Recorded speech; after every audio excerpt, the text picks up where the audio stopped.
Oh, Hey everyone, how's it going? It is I, the real Randy Chavez, coming at you today with Miss Tammy. Everyone say hello to Dashi. Hello, Dashi. So we just had a quick conversation with a little bit of your family.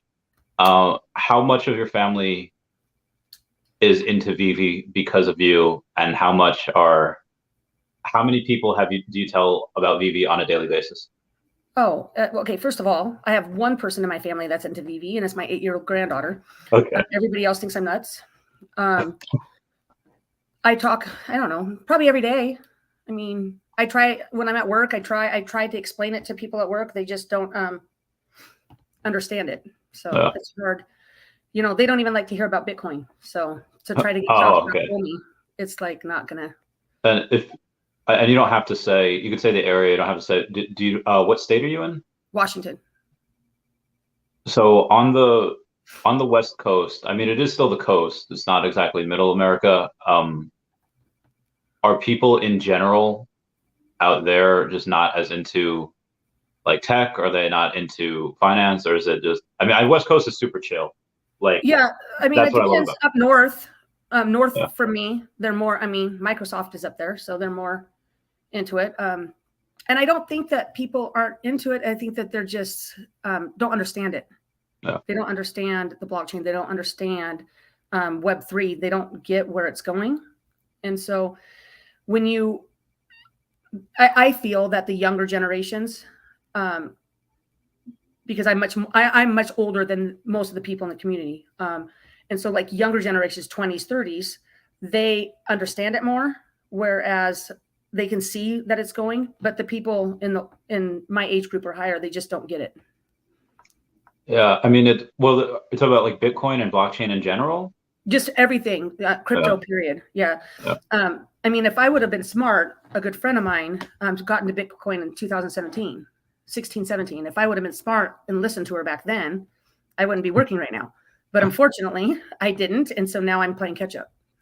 Yeah, I was talking to a buddy yesterday, and he had told he's in tech, and he does work with computers, and I knew had dabbled in crypto for a while, and he watches the charts daily and everything. I was like, okay, like I'm not really into like watching the charts like every single day. And he had said, well, the reason why is because he messed up in like 2012, where he had gotten into Bitcoin around like $1 and sold. It took a 30% profit or whatever it was, and then just like then afterwards it like went down a bunch, and just like, all right, got out, didn't pay attention to it for a while, but the dude would have just hodled. And I have my best friend, I call her my Bitcoin maxi friend. She we both have a friend that a mutual friend who got into mining Bitcoin back in the day and had thousands of it. And something happened where he got upset with the space and didn't like where it was going. So he sold everything, all of his mining equipment, everything, didn't keep any of it. And so now, because we play poker on occasion. We go to home games. I don't as much anymore because of my work schedule, but he'll show up once in a while, and it's just known that you don't talk about it when he's there because he's just so. Yeah, because it was way back when it first started, and he had, thousands of Bitcoin. And where he was today, there's Bill. Yeah, I understand. So when you said you talked about it with people at work. Yeah. You talk about it like with your coworkers? I talk about anybody, coworkers, customers, anybody that'll listen. So out of the people that you talk to that aren't your coworkers, people that are just patrons that are there to gamble or drink or do other maybe less than reputable things when the night comes on. Right. How many people take an interest because they're interested, and I don't know if you could decipher or discern how many people are interested because of that, or how many people are interested because you are a person of power at the casino you work at. So first, I'm not a person of power. I mean, theoretically, people think I am because I'm a supervisor, but I'm like the low end, which is still of power, I guess. But there's some people that, when I'm talking to customers, you can kind of get the gist you have to pick the customers you talk to. You know, when I'm dealing, and so if everybody knows I work in a casino, I know it's in the thing, but just so they know, if somebody's stuck 10K, they're not going to want to talk, you know, so you have to pick and choose who you're talking to. We have people that are regulars where they know I'm into crypto, so they'll come and find me and we'll talk about it and whatnot. Awesome. Yeah. And so I don't hide it by all means. And I have had a couple people that want me to help them. Mm-hmm. You know, I've told them I help, you know, I tell them about OMI all the time because that's what I got into first was OMI, not Veve. And so I tell people all the time, I'll help them. I give them my information, customers, coworkers, anybody. Only one person since I've been in Veve, OMI, in the last year and a half has actually taken me up on it where I've actually helped them. Yeah. And I don't think it's because I do think that they just don't want to invest. They just don't want to spend their money. They'd rather gamble. They want that instant gratification. Yeah. So it's kind of hard in that instance. But I did have a good friend who, look at I love him. But I do have a good friend. She actually got me into AMC.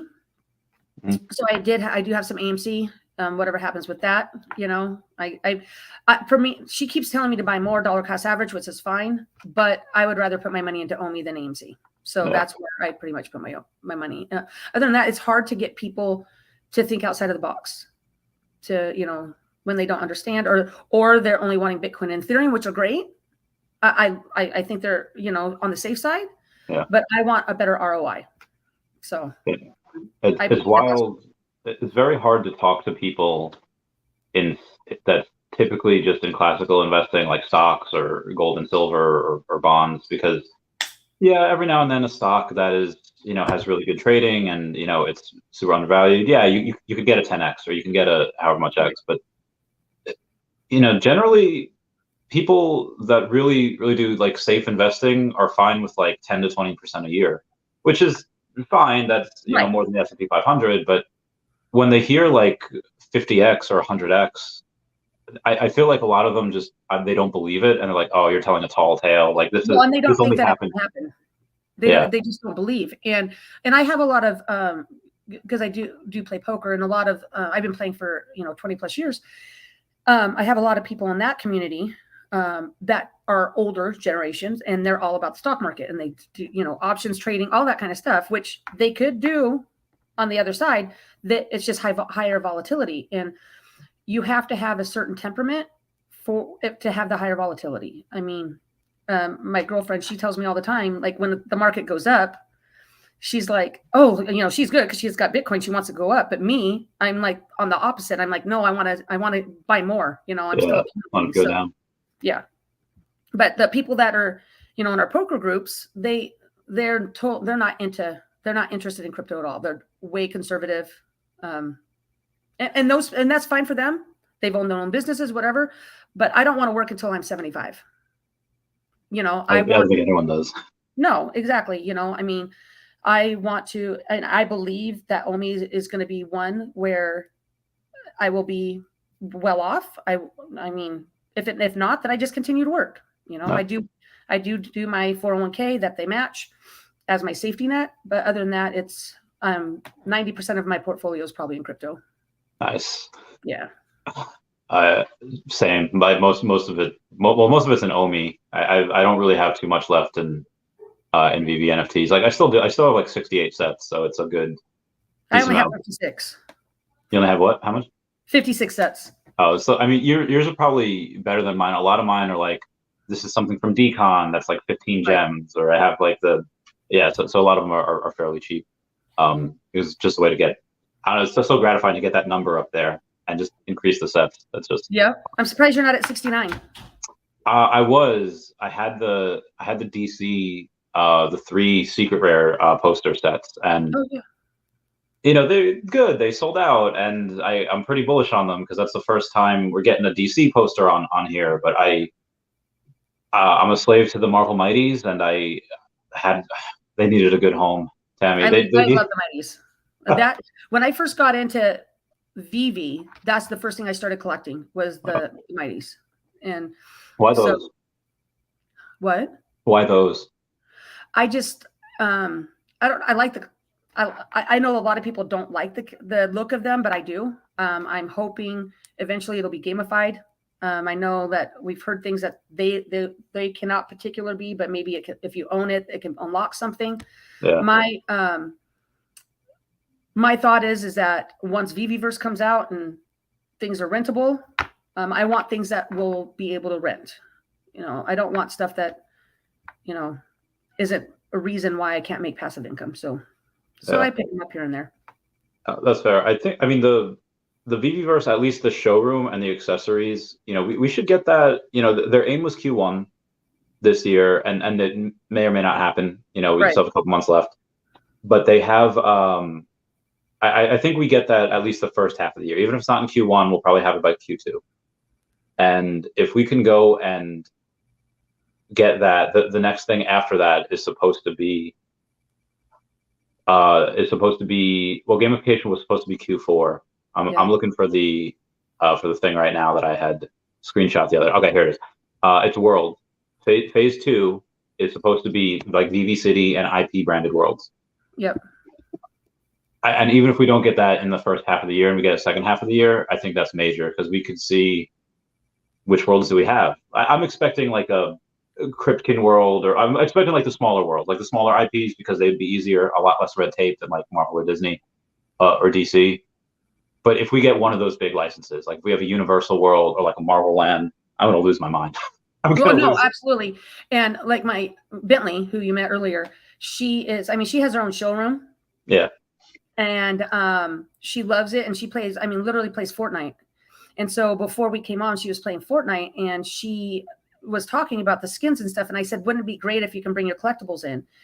And she goes, yeah, someday, Grammy, And so the nice thing is that they're young enough where it's going to seem like once it happens, it's going to be everyday part of their lives. It's not their, us older generations that, we saw, I saw the .com era. I saw all of that come about. So I believe that, don't get me wrong. I think kids should go outside and play, but video games is just not going anywhere.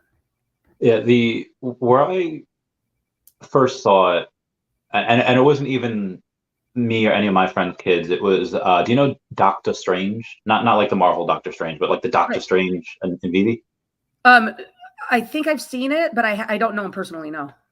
He's I was on his show one day, and he said that what did it for him was he didn't like play around with the app too much. He thought you could just buy him and put him in the showroom. He didn't know it had like AR capabilities.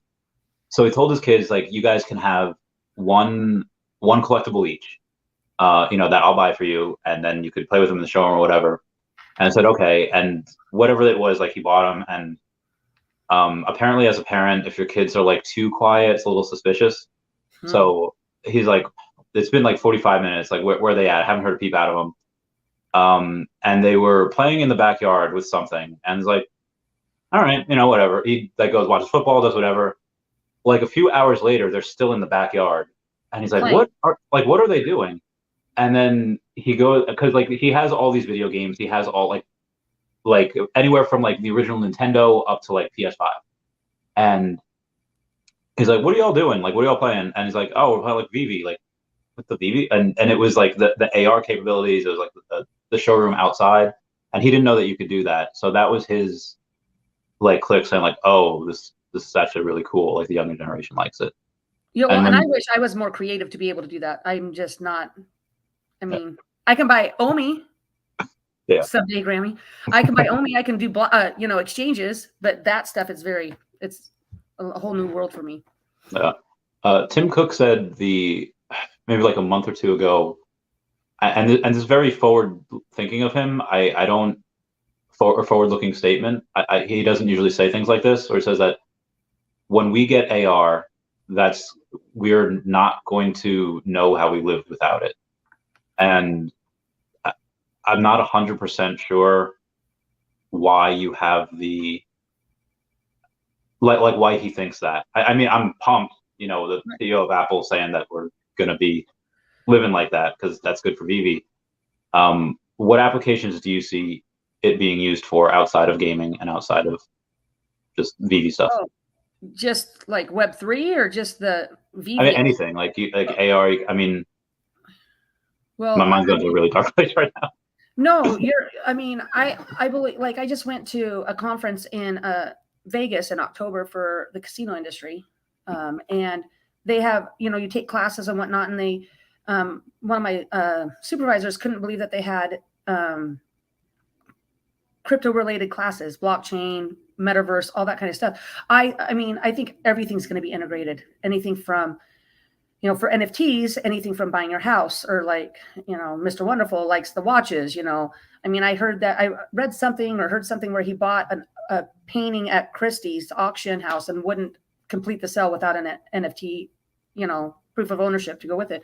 So I think it'll evolve. And I think it's going to be same like when the .com era came around, because if you invested in the right things, Microsoft, those people never have to work again.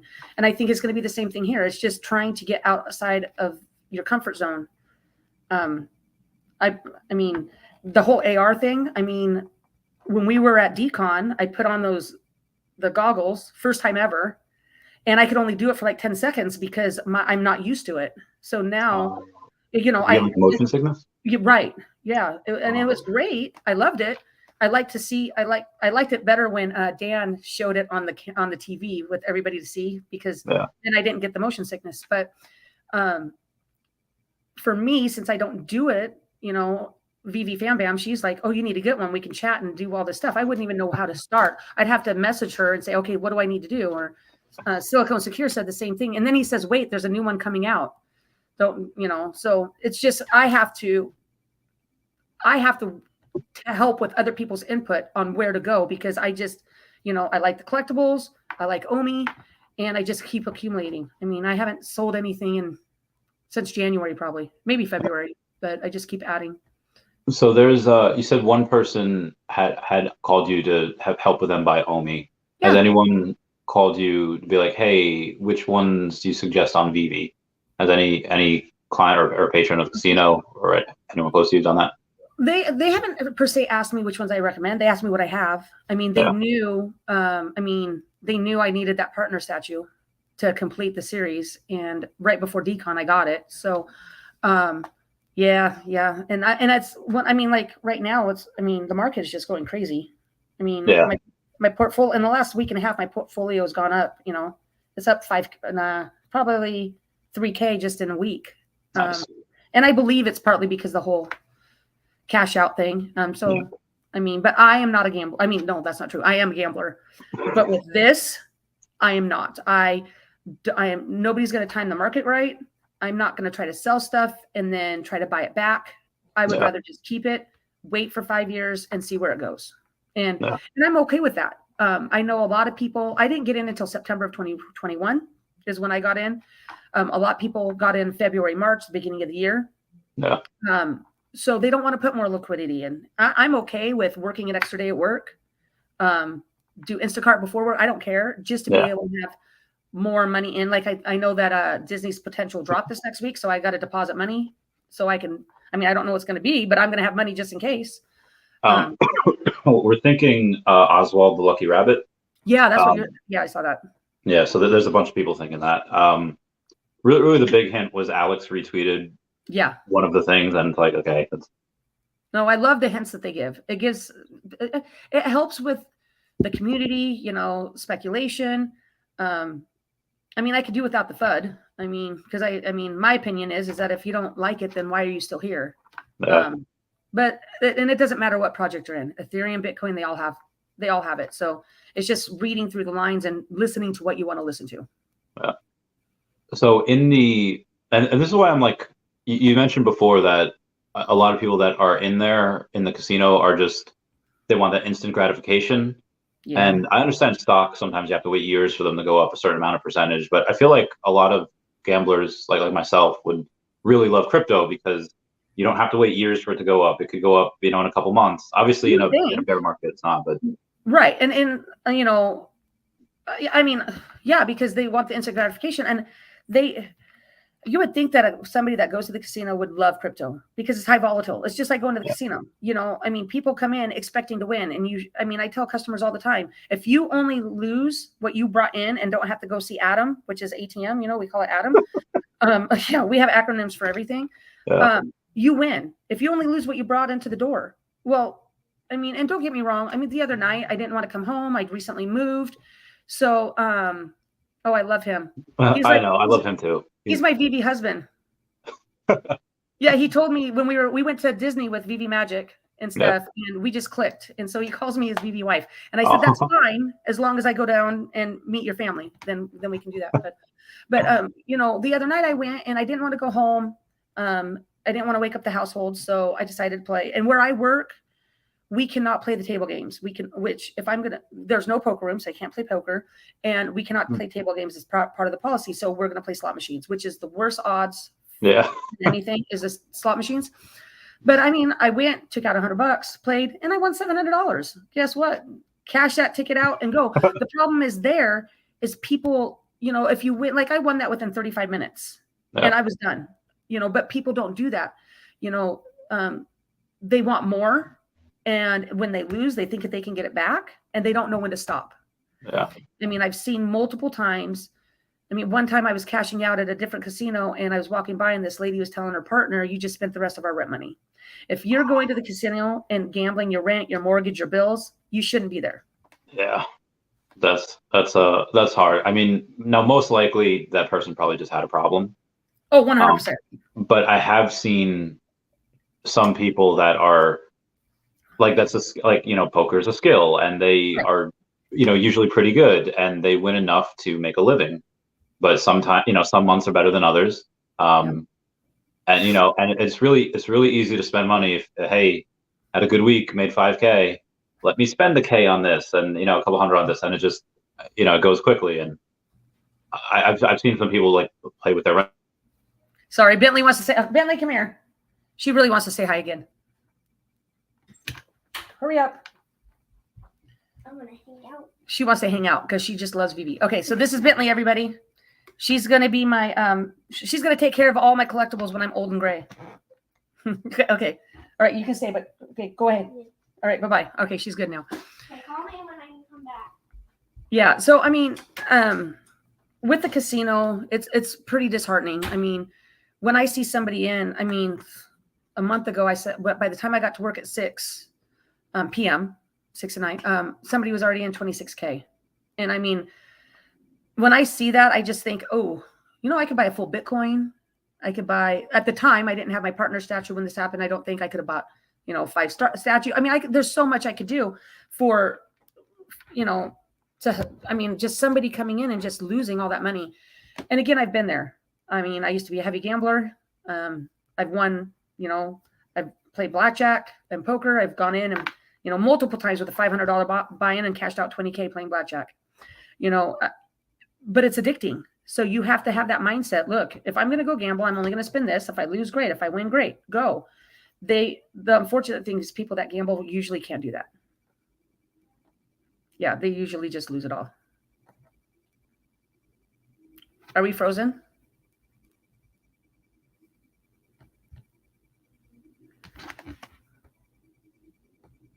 Okay, I'm texting you, Randy.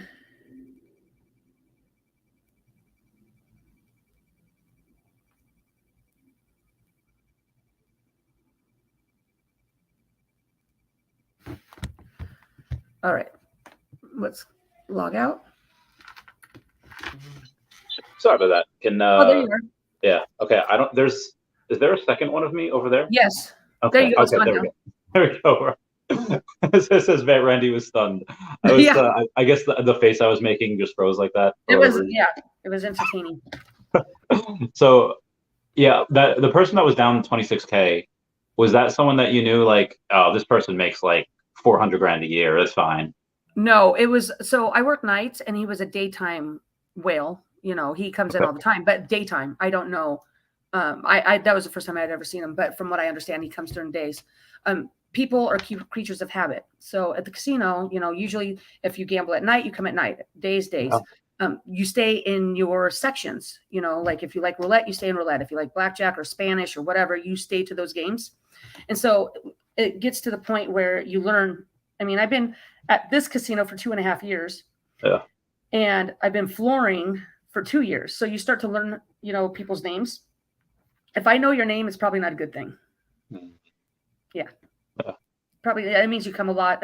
And some are better than others. I mean, there's an elder gentleman that comes in and he's he's, you know, top tier and he gambles.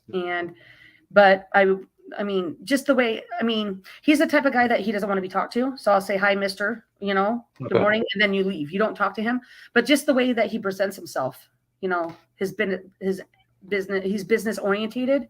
So I would imagine he's either retired with a very good retirement or he has a business where he's doing very well. Yeah. And you said he's like top tier, like he wins, or top tier that he just spends a lot? You're top tier, like he comes in enough where if he wants a room, they're going to get him a room. Yeah. You know, he gambles enough. If he wins or loses, I mean, everybody has their good and bad days, but most people in the long run are going to lose. Agreed. I had this, so I learned to count when I was like 18. Yeah. Or 16. And I, you know, I've been over the course of, you know, like half my life, pretty sure I'm up when it comes to blackjack. As far as slots and everything else, yeah, I'm right. most definitely down. But I don't know if you ever watched Squid Game. Have you seen that? Yes, I love that.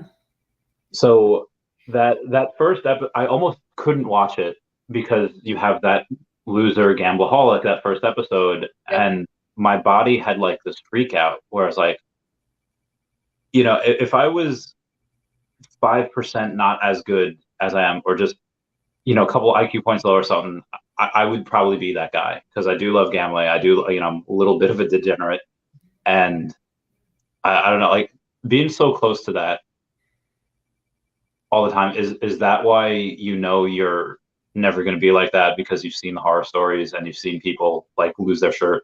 Or is it because that you're just not that type of person? Well, no, I like to gamble. I've been gambling since the day I turned 21, you know. But for me, I'm at a point in my life where I want to be able to travel. I want to retire. I want to be able to not have to go to work. If I want to go to work, I can. And unfortunately, if you're going to continue to gamble, you're probably not going to get there. So I've just got the mindset where going on occasion, and don't get me wrong, when I was in Vegas, I lost 10K, you know, just in October.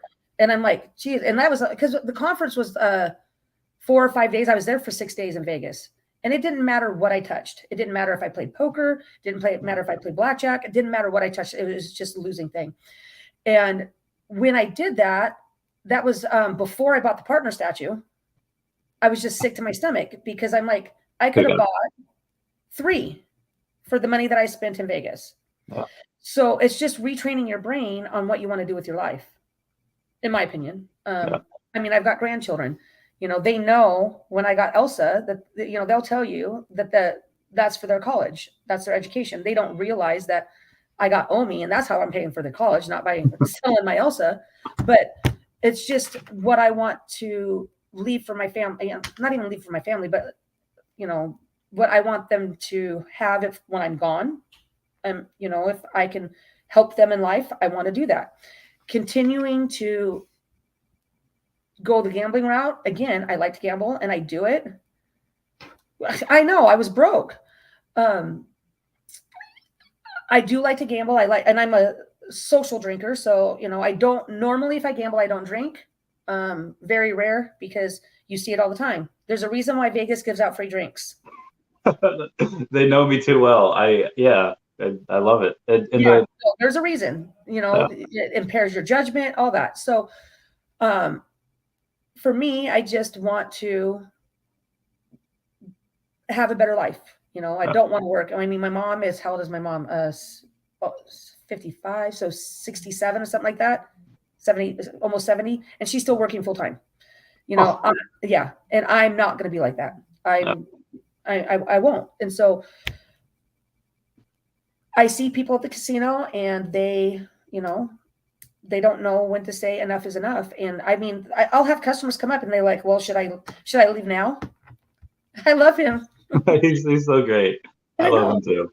I know. You know what I did? When you sent me, sent me the link. I went online and found the YouTube part and to share it, and I copied it and I sent it to everybody I knew. Okay, cool. So we could get. And I said, oh, and then one of my girlfriends, she's actually a poker dealer now. She goes, oh, I'll watch. I said, well, comment. Make sure you comment. It helps the YouTube algorithm. Yeah. And she was laughing at me, but yeah. So anyway, with the casino industry, you know, before I got into crypto, I had lots of dreams and goals of moving up, giving up free drinks. Agreed with that. You know, I wanted to move up in the industry. I saw where I could go.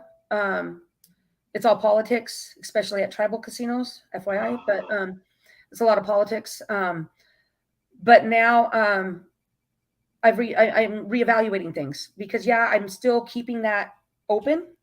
You know, I'm still doing good at my job. I still, if I can move up, I'm going to move up because I want those options. Because you never know. I mean, if for some, people ask me all the time, what if, you know, it gets rug pulled, or is this going to be Shibu? I'm like, okay, so we'll talk about Shibu for a minute. Okay. So I was in a car accident in November of 2021.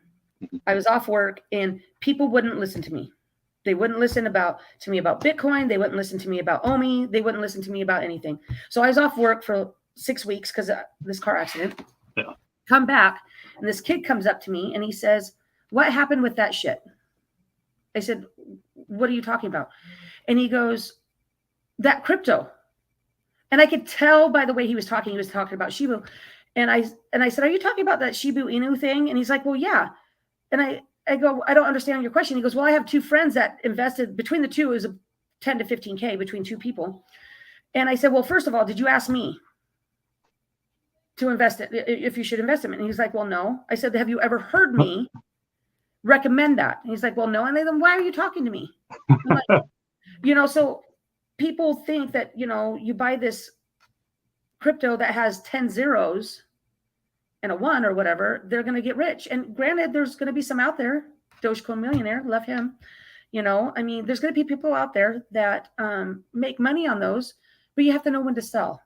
And that's what people don't do, is they think that they're, you know, it's the same thing with the casino industry. They just think that it's going to get bigger and bigger and bigger and make more money. I believe you have to take profit. Have I taken profit yet? No, but I'm still accumulating. You know, I'm still in the accumulation phase. So I'm okay with the volatility. I have a good temperament for that. So trying to get people to understand that, it's very difficult. It's so strange to watch people buy in at like 0.008, but they won't buy in at 0008. It's like, you know, like we have more going for us now than we did then. And it's because, you know, people invest on emotion. You know, they're very emotional when it comes to investing, which I get. I bought, I thought, you know, 0.007, you know, $1,000 worth, you know, and then I just bought $1,000 last week at 3085. Yeah. So, I mean, my goal right now is to get to 10 million OMI. I'm at 4. So I just dollar cost average every pay period. I buy a little bit. And, you know, if I get there, great. If not, I will be happy with what I get. I mean, to me, my Bitcoin friend, she tells me all the time, when's, you know, you have enough OMI. And then I come back to her and I said, do you have enough Bitcoin? And she's like, well, I said, then don't ask me if I have enough OMI. You know, and don't get me wrong, I believe in Bitcoin. I do. Yeah, of course. You know, it's the mother of all mothers for crypto. But I believe that I'll get a better ROI on my OMI. I'm going to make more money. And so I'm going to keep on. I keep very, very little liquidity in my Veve app. You know, if I have to deposit, like for the drop this coming week, I'll deposit $100 or $200 just so I can go for the drop. But I put majority of it now into OMI. My portfolio, I mean, for Veve, my portfolio is way more than what I ever thought. I mean, I never thought I'd own a Todd. I own a Todd. I never thought I'd have the partner statue. I got that. You know, so considering that I, you know, didn't think I would get those and I got them, I'm okay with putting money over to OMI. I need to build that up more. Yeah. You have your stuff on like a ledger or a trust wallet, right? It's not on the Forex. I use a Trezor. Okay, cool. Yeah, so all of my stuff is on a Trezor. I do still have some on BitForex, only because I just haven't, with gas fees, I've learned that it's usually cheaper to send, like when I get off work at 2:30 in the morning, when I get home. I just haven't done it yet. So the last bit that I bought last week, I haven't transferred it over, just because I was in the middle of moving, not because I would never recommend keeping stuff on the exchange. I use Binance US. So I do keep very limited money on there, just so I have, like $800 worth of coins on there. It's fine. Right. Yeah. Which if something happens, I'm okay to lose it. But I keep that because then if I want to deposit $500 to transfer over to BitForex, I have the liquidity there. I can do it. Yeah. Otherwise, you have to, when you deposit, you have to wait 10 days or however many days for it to clear. And that sucks. And so I just don't want to deal with that. So I keep very little on there. Almost decided to, Todd, yes. I have one. I don't have nearly as many as I should compared to silicone, but one I'm happy with. and I bought it. That's another fun story. I did an off-app exchange for that. Nice. It was at 10K and I got it for 5K in Bitcoin. Awesome. Yeah, so we did trade and everything. I actually had messaged you, asked you to help me with escrow, but you had other stuff going on. Did I not answer, or did I just say I can't today? No. You so when we were at Decon, you're like, oh, I'm not following you on Twitter. Oh, you sent me a message. Sorry. Oh, that was the message. But we the person I bought it from, nice young man out of California. We FaceTimed. We talked. Great. We were on FaceTime for about 45 minutes talking just about what our goals and stuff were. He asked, and I told him I was still trying to find somebody to do escrow because I'm not sending it. I want to be protected. During that time when we didn't have the cash out options, they were doing the gems and all that stuff. So I wanted to make sure I was protected, sending $5,000. And then all of a sudden he sent me the Todd, and then I sent him the Bitcoin right away. And it's really nice to have that friendship because he was in it a lot before me. He even, I told him about my Coinbase probably would let you. Oh yeah, I have their debit card. Yeah. I just haven't, I just like Binance US because I'm used to that platform. But we were talking and he knew it was right when the Mighties, the Spider-Man 2099 came out. And he's like, oh, well, I'll help you out. So he bought it, sent it to me. And then I just paid him like when I got paid or what, Oh, wow. Well, because I didn't, I was back at that time. I just gotten in, I was only in within the community for about 6 months. But now I definitely paid a lot more than what they are now, but you build those relationships. I don't care. I made a commitment. I'm going to pay what I agreed to pay, so it's nice having to be able to find people. And I actually found him through one of the Facebook groups. I don't do a lot on, I'll read through them, but there's so much negativity on there. I try to stay away from it now. I've got other people I can communicate with that are more understand that they believe in it a lot more like I do. So that's where I try to stay clear from now. But it's nice seeing the community, the ones that actually believe where they were and where they're going.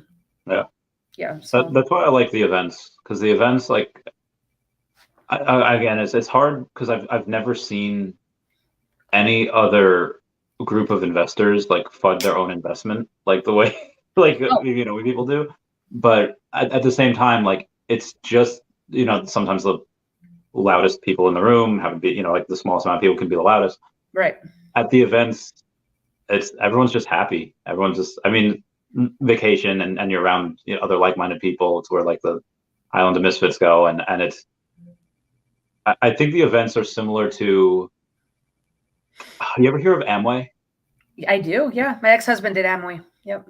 And they have events like 4 times a year. Like every quarter they have an event. And Veve's fairly similar, where they have usually go to an event multiple times a year. I don't know if they'll do London Decon this year. I know they'll probably most definitely do New York and San Diego Comic Con. They'll probably do LA Decon. Everyone at the events nobody's talking about how much their vault value is down. If they do, it's like in passing as like a joke. But everyone's just so positive. Everyone just because everyone knows where we're going. Well, and that's what so Decon, this last Decon was my first event, and that's where we met, and everybody's so welcoming.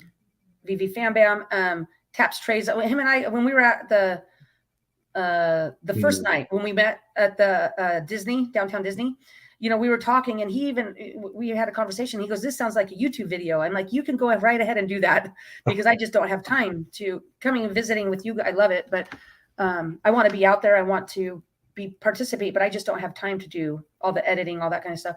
But I don't edit. I know you don't, but I know, Andre Jink, he definitely does some editing. Yeah. But going to that event and being able to meet Dan and David was absolutely amazing. I have a friend up here that got into Veve before me, had no idea he was in it. I showed up to the card room where he works, and I was wearing one of Cavell's Veve sweatshirts, hoodies. That I had gotten for Christmas. And it took him, he just looked at me and he's like, "You're into Veve?" And I'm like, "Yeah." So I tried to get him to come down to Decon with me. But I literally decided like maybe 10 days before the event to go. I was lucky enough to find a place to stay to help with expenses and stuff. I was going either way, it didn't matter. But it was the most amazing time being able to go with Veve Magic and Silicone and Austin, he's out of Toronto. He came. Another gentleman came. I can't remember his name right off the top of my head, but we all went, and we went for the day. The funniest part was watching Austin build a lightsaber and a droid.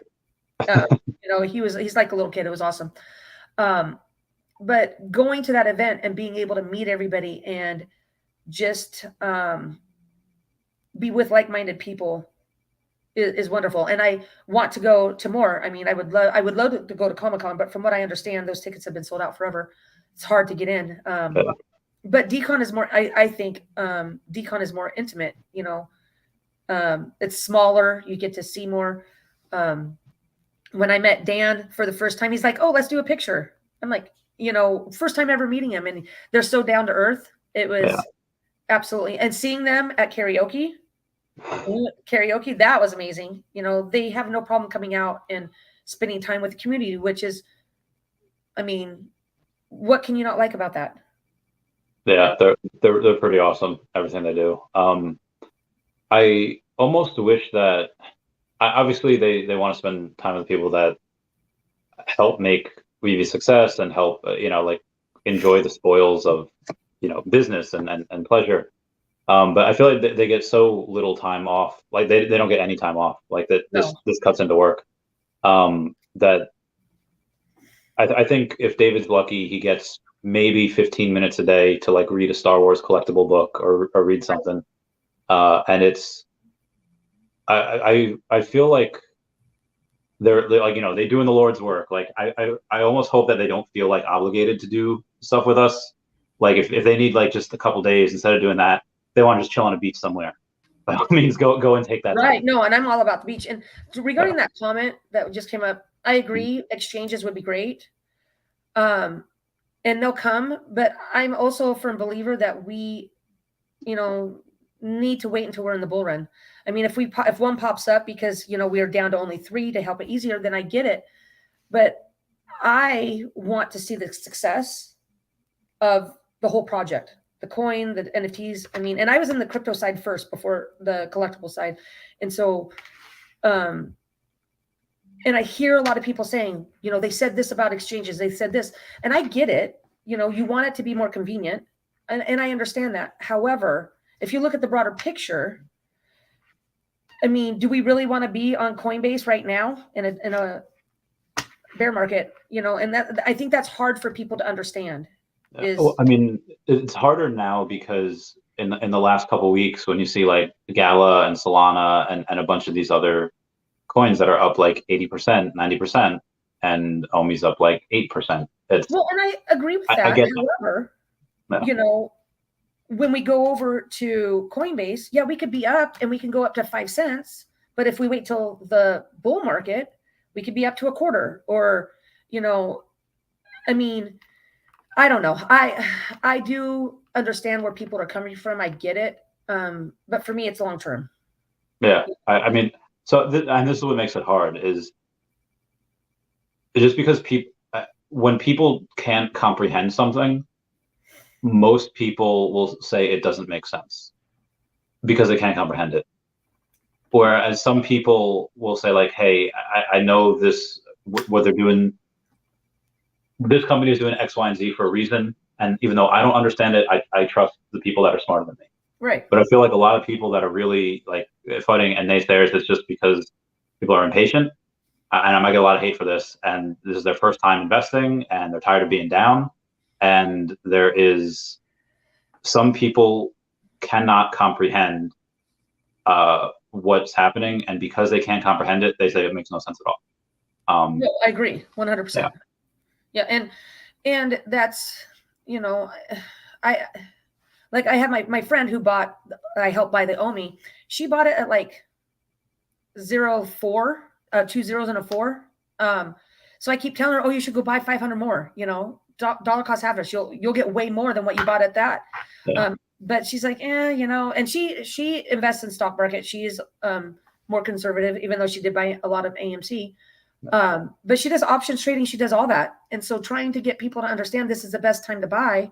I mean, yeah, it could go back down, but I'm like, for $1,000 right now, I get 1 million OMI. I'm good. I mean, my goal is if it goes up to a quarter, I mean, when we get onto the exchanges, I'm putting a sell order in when it hits a quarter to sell, you know, 1 million OMI so I can pay off my rental property. You know, I mean, not that I, you know, will probably still work, but it's those little steps, taking some profit, doing what you need to do, and then holding out. I mean, probably 2030 is where it's going to really kind of take off, I think. But I mean, it depends on what you mean by taking off. I mean, 100x next bull market is. I know. It's pretty. Okay, $1. Yeah, 2030. I'd say the next bull run after that. Yeah, 2030. Yeah. So I'm just thinking that's why I want 10 million. You know, $1. Yeah. But that does seem to be the move where people say, hey, once we get listed on a Coinbase or a Binance, they will sell into that. Even if it only goes up to like 0.002. Okay, well, that's, you know, a doubling from here, and then it'll settle down at 0.0013 or 1.5. They'll get back in, and then it'll slowly go up. I haven't talked to all my whales about it. There's some whales that just, you know, kind of set it and forget it, accumulate more, and say like, hey, what's your interpretation on this piece of news? But some of the whales that are active traders and this is what they do, that's what they're doing. Like when it gets listed on an exchange, they'll sell into the hype. Yep. And then they'll buy back down. I do think there is a. I would do that, but then it's a taxable event, and I don't want to have to pay taxes when I know that I'm waiting for. I mean, for a day trader, it's great. You know, they know what they're doing. I'm actually in a group with God's Entry, learning about trading and whatnot, reading the charts, being able to do that.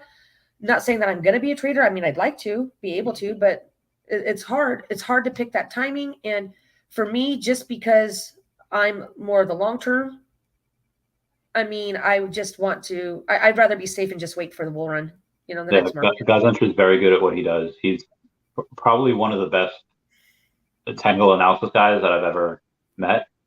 And I've met a lot of them. But even he'll tell you, like, for OMI, TA will only take you so far because we only have like 800,000 in volume a day.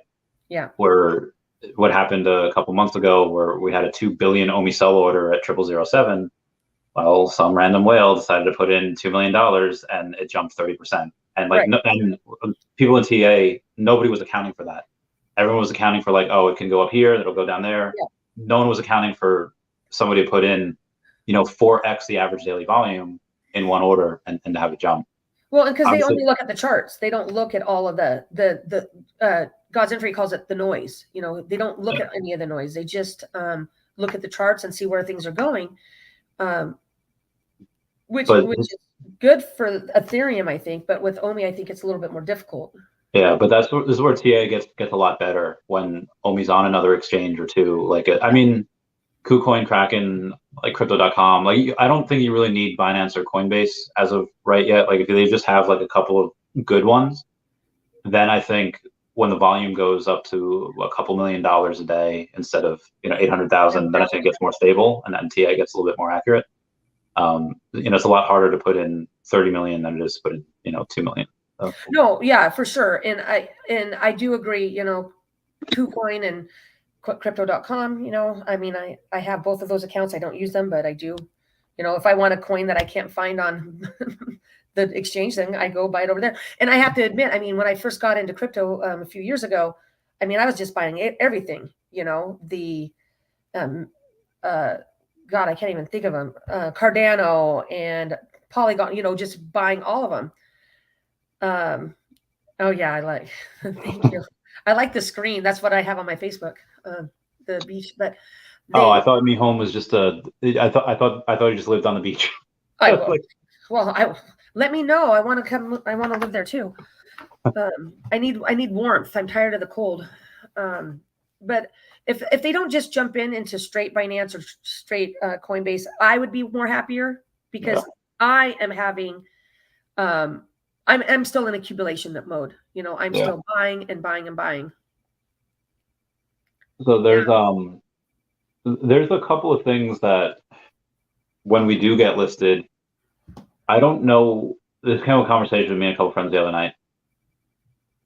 Typically, what exchanges would do is they would buy a bunch of the token of whatever they list, and I don't, for smaller exchanges, that's fine. They're not going to buy, 1 billion OMI, or maybe they will. But for a place like Coinbase or Binance, like the big guys, if they wanted to buy, like you'd have to buy probably several billion OMI, because like you could have that in one trade, especially with these people that have a super whale.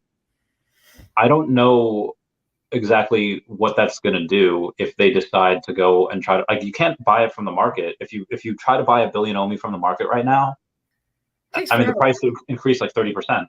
Well, and the time for it the process takes so long. I mean, just with my $1,000 I bought last week, I mean, it took, I was waiting 4 hours. I still hadn't even processed yet. Yeah. And so I just left it, and the next morning it was there. I mean, it just so much more time. And I agree that having a better, not a better exchange, a different exchange will help with that. I just don't want to rush. There's a reason why they're doing the things that they're doing. I believe that the team has a plan. Yeah. And so I'm just going with it because, I mean, I believe in them, all of them. They're all great. So. Agreed. So we've touched lightly on your on the casino career, and there's been a couple of times it's like, hey, we just had a fight, or hey, the celebrity's here. Oh gosh, yeah. Tell me some wild stories. Tell me the time where there's like some Jerry Springer stuff where this dude is with another woman and his baby mama comes in and there's bloodshed. Oh no. Okay, so I got lots of stories. Okay, so the one that comes to mind right away when you said celebrities is Snoop Dogg came to town within the last 30 days, Snoop Dogg. And I was in the pit that was right out of the event center. And all of a sudden you see this young lady like twerking at this other lady. And I'm like, what the heck? And she's like, I mean, what? I don't know what the world it was, but then this other lady started trying to go after her and start wailing on her. And I had to call security, I had to call my pit. They all come running.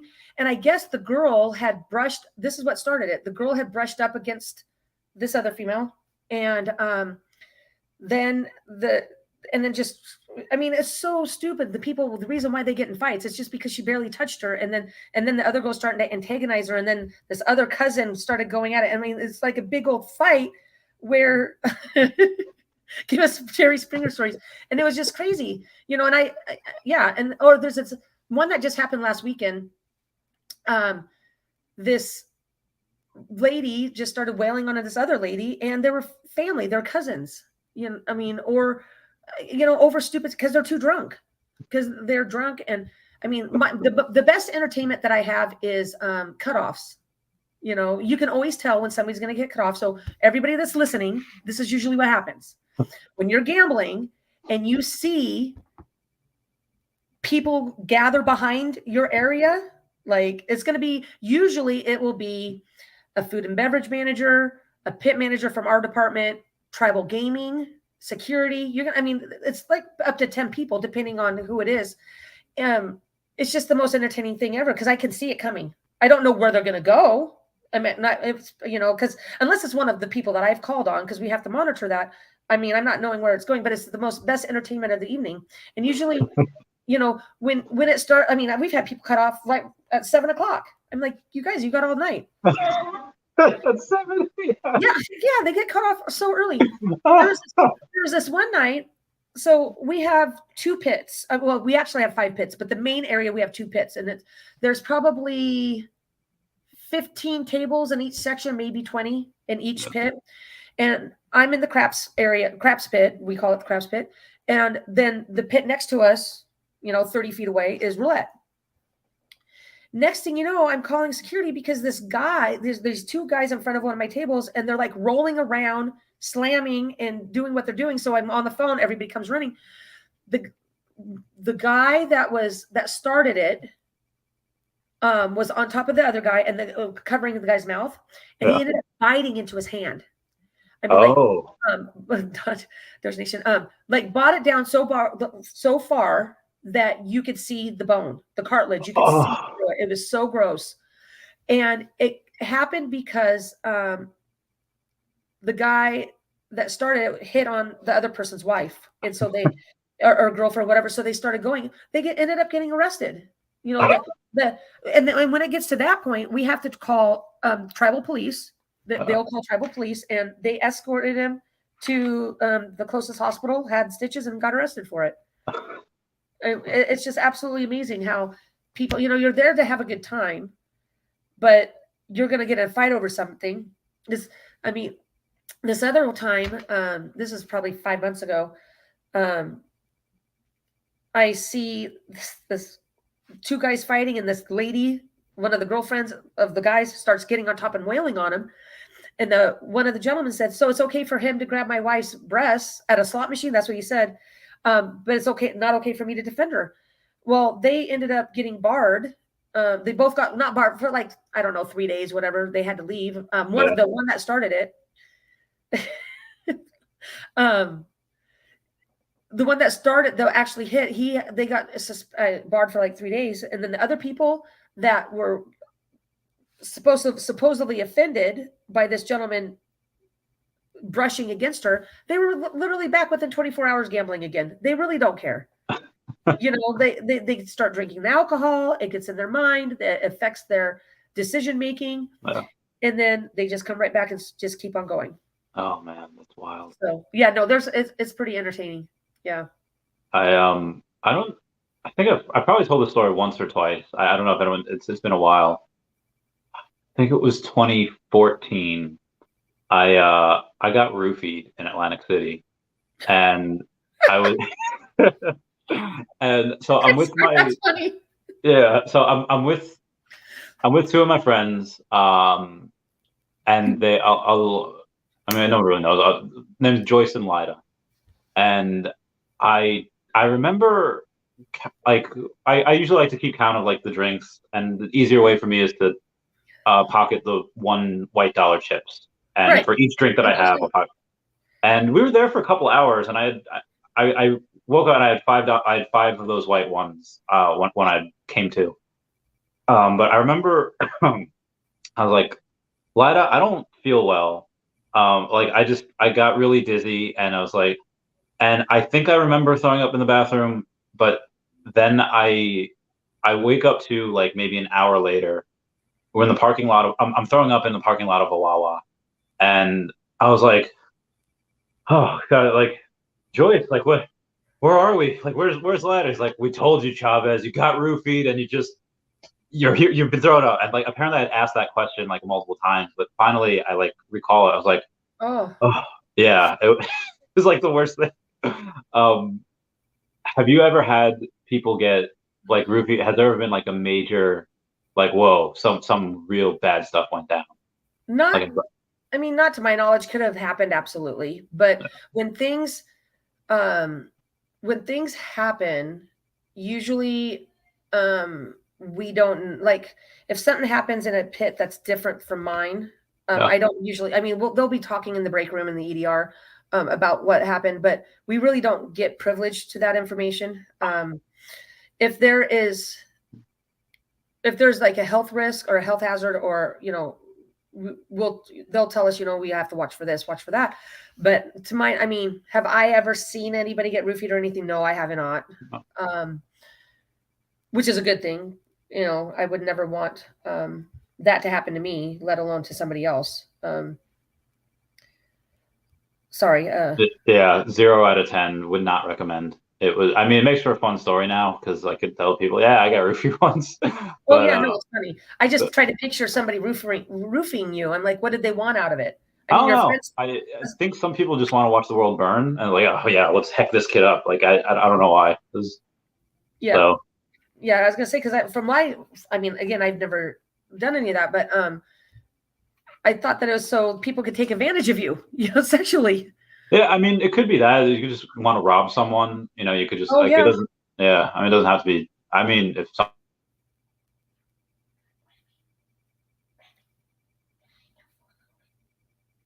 Oh, I lost the volume. No. Can you hear me? I can't hear you. Hold on.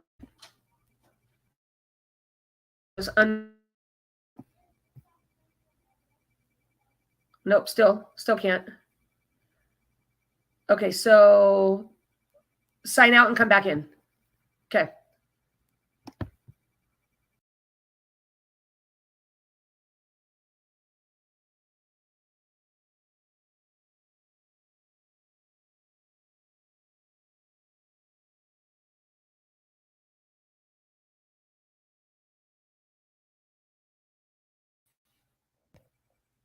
No, I still can't hear you.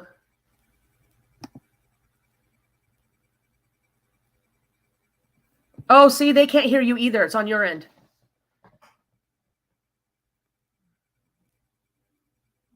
Nope. Can't hear you.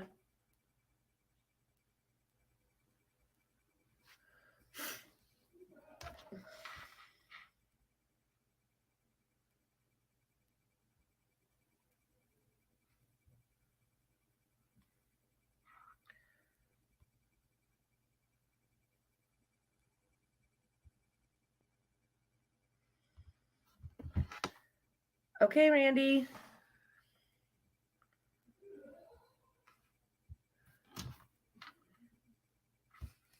Can you hear me now? We can hear you now. All right, cool beans. So I will say that I just got a text message saying that the floor of Walt is now $3,999. So it is up to 4K again. Let me take my other stuff out. Okay, there we go. This is a good time. Can't wait for that. So what were we talking about beforehand? Before happened. Roofied. You getting roofied? Oh yeah. A dog boy, Tammy, my girl dragged Tammy, my girl, dragged the wife to Philly with me, chilling in a hotel, watching y'all. That's dog boy and Rita baby. Nice. Yeah, good times. No, I love everybody. They're so welcoming and everything. I just love it. Yeah. I wanted to get out there more sooner. It's just trying to get the nerve up to do it. Yeah. So there's this thing called Around the Acomiverse that I have with Jordan Reese, Dan Lee, Dr. Stuff, Crypto Rain, and other people. Have you seen any of those? No. Oh no, I did see one. See one. Yeah. Yeah. So that's pretty fun. If you, as for the most part, as like a content consumer, what are things you would like to see that nobody else is doing, or you saw one person or one group of people do it one time and then they never did it again? What's something that you'd want to take a look at? Oh, that's hard. It's hard just because I love Oh, well, I just like it all, I guess. Sometimes that, I go on spurts where I'll watch every day, and then sometimes I just have to have a break. Yeah. I mean, it's just because a lot of people just talk about the same things, over too many. But I do like, going over, OMI, knowing what people are in the community. I like your videos when you're talking about buying the mighties. So it's just, I don't know. I like what everybody's doing right now. I like, NFT Pirates. I like, Yeah. I like it when he does his stuff. I don't comment a lot. I remember the first time I commented on his, it was great. And he's like, he responds to everybody just like you, when you're going through the live streams. But I think it's very difficult right now because it is a bear market. There's only so much you can say about what's going on. No. So, I mean, I just think that everybody should just keep doing what they're doing, staying positive and doing what they can do to better their position on whatever they want to do. For me, I might have a different goals than you. You're going to start the animal conservation thing. So other people could just have different goals. Some people just might want to just make money. There might not be charity at all involved. So it's just right now, it's just trying to stay positive, I think. Nothing wrong with making money. Absolutely. So you had commented before saying it's going to help with your grandkids with college or whatever they want to do, whether it's trade school or. I don't care what they do. They just need some type of further. It doesn't matter if OMI hits $100. It doesn't matter if it hits $10. It doesn't matter. I mean, whatever. They need to work for what they have. They need to appreciate the value of a dollar.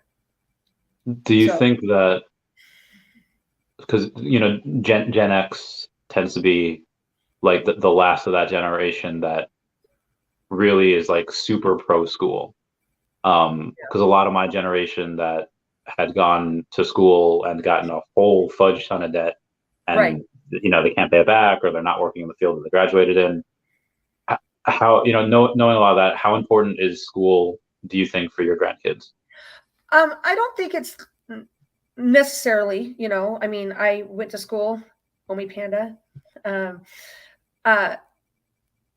depending on what they're doing, like I know, like Cavell, he does programming and he learned at a very young age, he's very smart. Other people, I don't believe you have to have a college degree. My youngest son, who's 24, he went to college, decided it wasn't for him, and has his own business, and he's doing very well for himself. So I don't think that they have to go to college. I think that they need to have a plan, and they need to figure out what they're going to do, because unfortunately right now with the, inflation, recession, whatever's going on in the world, more and more children are staying with their parents longer. Well, you said have a plan, but what age do you need to have that plan by? Well, I think it's difficult. I think it's per person. Everybody learns differently. Everybody, I can tell you that if my I know their mother, and if they graduate high school and they just think that they're going to stay at home and not do anything, that's not going to fly for them. Your daughter would rule them with an iron fist. She'd smack the law down. She's going to tell them to get, either, I would imagine, either go to school and you can live here, or if you're not, then go get a job and pay rent. And so if it means like my youngest granddaughter, she's only 7. Right now she wanted to be a chiropractor. She wanted to do this. Now she likes hair. I don't care what they do as long as they're happy and they enjoy what they're doing. Yeah. But they have to have some type of idea, and nobody's going to know. My youngest son, he graduated high school with his associate's degree. He's a very smart kid. But the 4-year school wasn't for him, and that's okay. But again, I think that a lot of the younger generation, some, I should say, the ones that I run into working, I mean, like, for instance, at the casino, you only have to be 18 to deal there. You do not have to be 21. Nice. So I will hear these young kids come in. They're making between $28 to $31 an hour between their hourly wage and their toke rate, their tips. A good rate. Oh, 100%. With somebody with no college education, with no experience and everything, And then I hear them complain because, you know, you have to have a certain temperament to work in the casino industry. You have to deal with assholes. You have to deal with all these different variation of people. And a lot of the people in the industry, the younger kids, particularly, they just expect people to tip. They expect the money. They don't, you know, the casino industry is an entertainment business. I am very personable. I get along with everybody. Doesn't matter if he's a jerk or not a jerk. I can make them usually calm down. But if you treat somebody rude, they're not going to tip you. And then, so when they're in the break room and they're complaining about this, that, or they're going to go find another job, I would love for these young kids to go find another job where they're making almost $30 an hour. Yeah. Because, you know, I mean, our minimum wage is pretty high in our state. It's, I think it's, I don't know, $15.50 or something like that an hour now. Yeah, not bad. But our gas is expensive. Everything, I mean, when minimum wage goes up, everything else goes up. You know, minimum wage job was not meant to live off of. You know, yes, correct. You know, when that was established, minimum wage, you know, working at McDonald's, and don't get me wrong, when I was younger, I worked at McDonald's. I have no problem with people that work at McDonald's, but my kids would say mean things about these employees working at McDonald's. And I'm like, you know, you need to watch what you're saying, because if they weren't here, you wouldn't be eating at McDonald's. Somebody's got to do it. Good point. You know, so now some people move up, they do what, you know, they own a store, they become management, whatever, they have their goals. I don't necessarily think that, you know, you have to go to school to have those goals, but these kids, when I'm working with them and they're complaining about whatever, and they're just like, last night I had an older gentleman complain because he paid out this guy $4,000 on roulette, not one tip. Oh, God, that sucks. That's a rough time. Yeah, you know, so, and then they get butthurt. But, you know, when you work at a casino where it's pooled, where you share, you can tell the difference. I've worked at casinos where you keep your own. I was a poker dealer, you know, and so you keep your own for the most part, except for during tournaments, but that's neither here nor there. You know, so you can tell the employees that work for keep your own and ones that don't, because the ones that that have worked in those, they have better customer service. Yeah. You know, because it's all about the bottom line, whereas others don't. And so, unfortunately, I mean, unless my granddaughters have some natural talent and they'll be able to do something, you know, unless they start into a business or do something, they're going to have to get some type of education, trade school, whatever. If they do it, am I not going to love them anymore? No, absolutely not. They're my grandchildren. I just have high expectations, and I do not want them to be, I mean, I know people that are in their close to 50 and still paying off student debt. Oh, God. And I don't want that for them either. Yeah. So because I tease them with, you know, the collectibles and tell them that's their college, you know, it's more of a teasing thing with me and them, but I just want them to have goals. I want them to, you know, and they're young. They're only 7 and 8. They have lots of time to decide what they want to do. You know, they got lots of time. So there's from what I've noticed, I know some people that are, whether they're like teachers or they work as like a mechanic apprentice, whatever, and they don't make a ton, but they're happy. Yes. And, you know, they coach their kids like soccer league, and they do like a beer darts league like once a week, and they're just happy. Even though they don't really have a lot of money, they could maybe scrounge together a vacation, like maybe once a year, maybe sometimes, you know, once every, you know, twice every 3 years, whatever. And then I've seen people from the high risk lending industry that make a couple $100,000 a year, and they're like miserable. So how much is it worth it, do you think, to be successful and not as happy, or I mean, maybe not making as much money, but being happier? I'm all about being happy. I've been there. Yeah. You know, when I was married to my second husband, he, Dog Boy keeps on putting that. He wants Brittany on.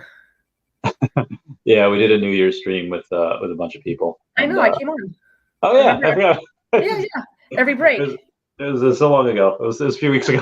Right. That's like a lifetime. But no, I think you have to be happy. All the money in the world. You know, I'm at a point in my life, my children are grown. I'm very money focused because I'm trying to prepare for, you know, 5-10 years from now. I mean, I don't. I want to travel. I'm hoping to go to Australia this year. Cool. So I am very money focused, but I don't have young kids at home, so it's different for me. You know, I work where I work. I can work overtime. I work 6 days a week to get overtime because I want to be able to invest more money. I've made those choices for me, so I don't have to work until, you know, I'm 80 years old. But I do believe that happiness is it, because, you know, it doesn't matter how much money you make. Yes. I used to call it, yes, I was calling it Cairns. Australia is probably where I'm going to go. And then I have a friend who's from Australia that came to the casino last night, and she laughed at me because it's called Cairns. And Cairns is spelled Cairns. So tell me how that's Cairns. Yeah, the different dialects are so strange. Yeah. Like, especially, you ever go to like Baltimore? I've never been to the East Coast. Oh, dude. Okay. I know, I need to come. It's the accents get a little, honestly, a lot of like the East and the South, they get I mean, I heard it before when I think you said like ya or y'all. I was like, is that like the Montana or like Minnesota coming out? Well, I think it's more Southern, I think, y'all. I say y'all all the time. Yeah, I forget what or maybe said a, something that made me think of like Minnesota, yeah, or something. And I've never been there. Oh, all right. So I don't know where I just talk the way, I mean, I had a customer in last night, and he was from Texas, and I'm like, where are you from? And he's like telling me, oh, I'm from Renton. I said, no, your voice. He's like, oh, Texas, you know, and we're right by a military base. So we have a lot of Which one? JBLM. Okay, cool. Yeah. So we have a lot of military clientele that come in. So, you know, and it's funny because coworkers will go, yeah, no, absolutely. I'm all about military. It's funny because I am personable. They'll come back and they'll be like, oh, how did you know that person was from so-and-so? It's like, because I ask questions, and, you know, I just want to know. So, yeah. When you go to the East Coast, wherever you go, I mean, Florida, relatively normal speak, but like, I don't know, Louisiana, they can get really like, God, what's that called? That Southern twang, that like New Orleans, you know, it gets really fun. Baltimore, it's really interesting. Boston is also really interesting. And then New York, there's every accent out the wazoo. So, but there's okay, so that's what you want to do with a bunch of the money. What would you say if your grandkids wanted to go into like the military? Like, hey, I don't know what I want to do, and instead of kind of just working these menial labor jobs or working these things that are not going to get me anywhere, I'll go into the military. How would you feel about that? I'm all for it. Whatever they want to do, as long as they're happy, I don't care. Okay. Now, I would prefer if they're going to do that, they get a degree first so they can go in as an officer.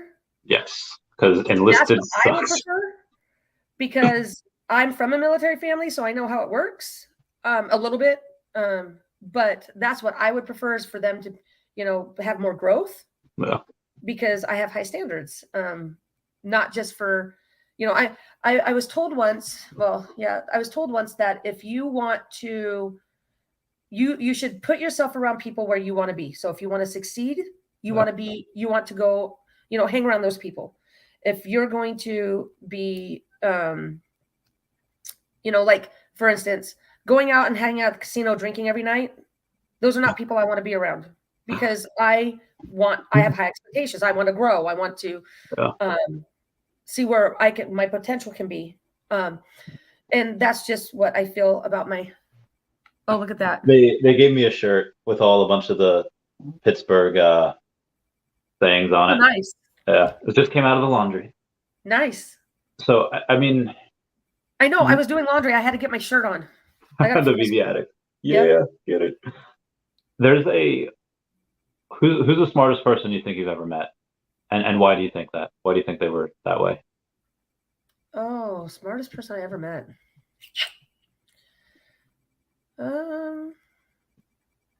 Boy, that's tough. Well, I'm going to be, I think my dad is the smartest person I met when he was alive. Yeah. He was always supportive on whatever I did. He went back to school late, became a teacher. He was just very grounded and just would try to, help you get to where you needed to be. And you can meet somebody that's smart in crypto or stocks or whatever. But getting to that point, you have to have a level ground, I think. Yeah. On the opposite end, what's your biggest fear? Death. Like death in any certain way? So I'm going to disclose something, and I'm okay with disclosing it. I had a son that passed away many years ago. And so when that happened, it was from SIDS. He would be 27 right now. When that happened, I had somebody come into my home and tell me that adults die of the same thing. They just call it something different. It's not called SIDS. It's something different. It's not called sudden infant death syndrome. It's called sudden adult. Something else. I don't even remember because this was a long time ago. And so I had, I fear that one day I might go to sleep, not wake up. Have you seen that show it's on Amazon Prime called Upload? I've seen the first episode. It was really interesting. Yeah. So I told my best friend that when this is available, you're going to upload me. I'll be in the VP first. So it's just, I know it's going to happen. We just recently at work had one of our management team pass away, and he's my age. Oh, wow. And it was just out of the blue, no health issues, nothing. And I feel that I have a lot more to contribute in my lifetime. And so, yeah, that's probably it. Yeah, it starts getting squirrely when you are not 25 anymore. Like there's a buddy of mine whose wife just passed away, and she was 54, I think, but she was like super healthy. Yeah, super healthy, super young. She was not 20, but it's really weird. It's really strange. Like people, and then like she took care of herself too. Like she was in good shape. I guess it gets easier to know if you know like your genetic history and have your family history. Be like, hey, what did Uncle Joe die from? What did Aunt Helen die from? And then you can kind of gauge where your things are. Do 23andMe and do that test. I'm adopted, so I have zero idea of any family history. Right. So it's kind of a crapshoot. I kind of always expected to die. Honestly, I'm surprised I lived this long. I expected of years. We're all happy you're still here. Well, thank you. Have you ever experimented with any type of psychedelics? Oh my goodness. So I did acid once. Nice. I did acid once, very young. I am very unexperienced in that aspect of my life. I'm not a weed smoker. I don't like the smell of it. I do like gummies that I got at Decon. I got a gummy that was pretty nice. It's not like I'm against them. I don't care what people do. I've just never really been, and I want to be safe. You hear all of these things about, fentanyl and all that stuff. I don't want to be the one to do something, experiment, and then not wake up. Yeah, that's true. So the reason I asked is because generally, if you take like shrooms or LSD, you usually have like one of those, not like awakenings, just one of those. You can think about death, and you could think about. I mean, for me, it's like, oh, it's not so scary. It's like that quote from Lord of the Rings where Gandalf says, like, death is just another part of the journey, another step of our journey, one that we all must take. And it's like, oh, all right, think about it like that. It's fine. Well, yeah, no, and I agree with that. I've even thought about going and because my dad passed away in 2018. I was very close with my dad. My grandfather passed away before my third son was born. And I was close. I'm very family orientated. I'd love to be around my family. But again, I'm at the age right now where it's not going to be all about my family. If I want to hop on a plane and start traveling, if I want to move to Puerto Rico, if I, got to get those tax breaks. If I'm going to move, I want to be here for my grandkids, but they've got parents, and I am going to do what I need to do to be able to be happy in life. that's where I'm at. I want to enjoy life. So you mentioned you had a younger son that's 24 and a mom that's like 67. So we could imagine you're somewhere in between. Yes. I'm almost 48. I'll be 48 Okay. in, oh God, 6 weeks. Yeah. End of February, I'll be 48. Happy early birthday. Thank you. Do you feel your age? I do not. I do not. I feel younger. I don't know what it is. I mean, it might help that I work in a casino and it's very flattering there.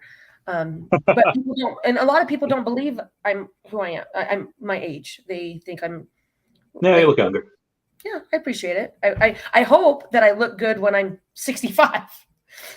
Still, then I can look like I'm 50. But yeah, no, I don't feel. I mean, sometimes I have. I've been in a few car accidents, so sometimes I do have some body aches and stuff. But I don't feel like I'm. Yeah, but I'm working on that. I'm going to start working out. Got to get healthy. Have your experiences at the casino? I know you said it can be very flattering for you as a woman. I imagine you get a bunch of offers from a bunch of different crazy people, and some maybe not so crazy.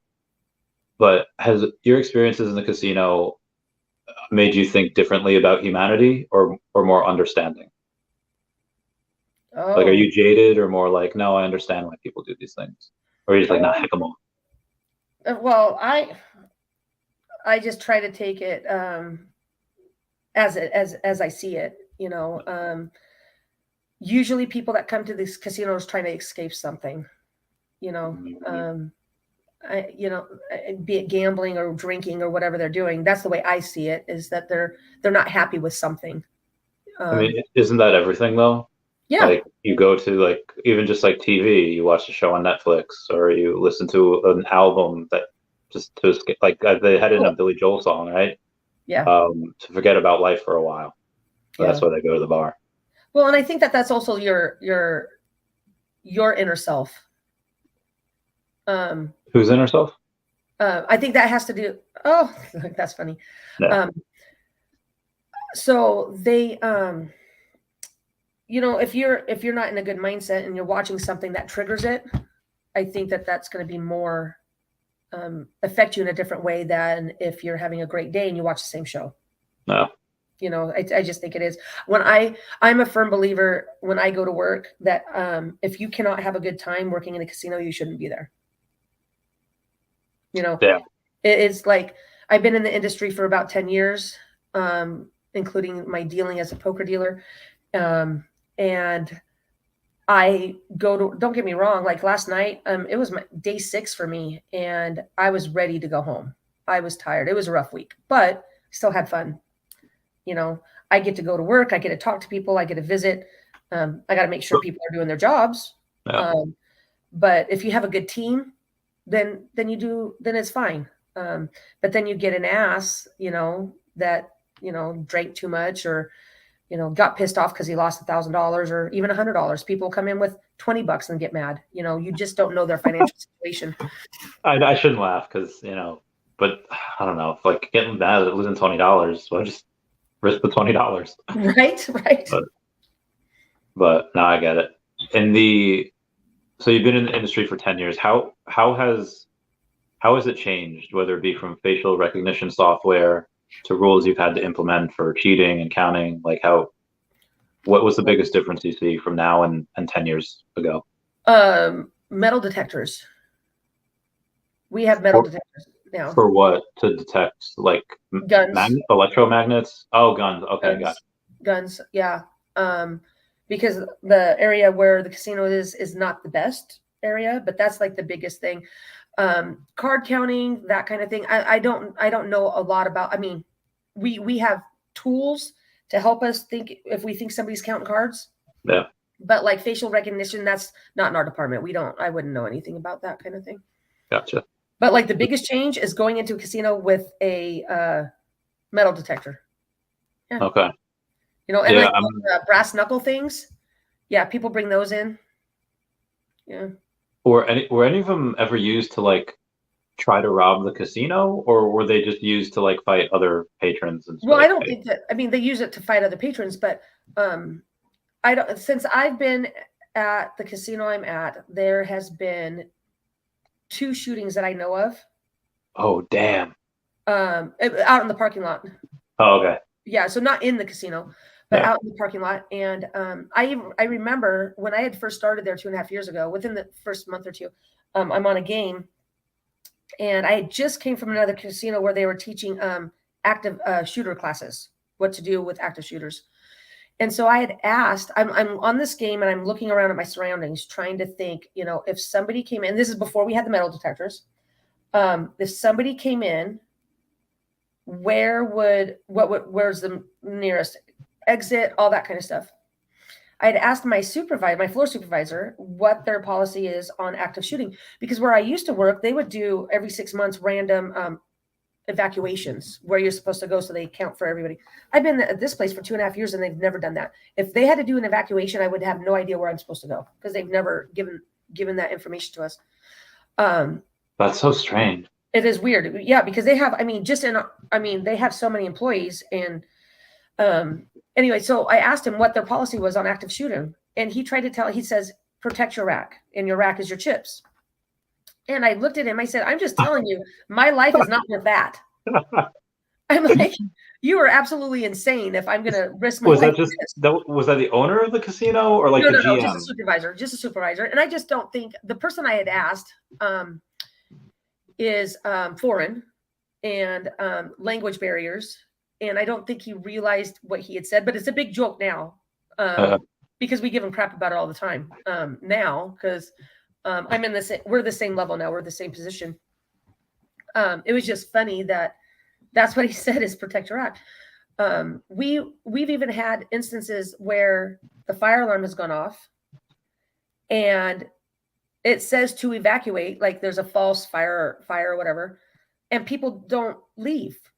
Yeah. The intercom, they're telling people we need to evacuate, blah, blah, blah. Well, we as employees, we can't go anywhere until they come and, we lock everything up. Yeah. But we'll have power outages and, first thing we got to do is hold the lids. One time the emergency generator didn't come on. And so only certain lights were on and people were pissed because they still wanted to play.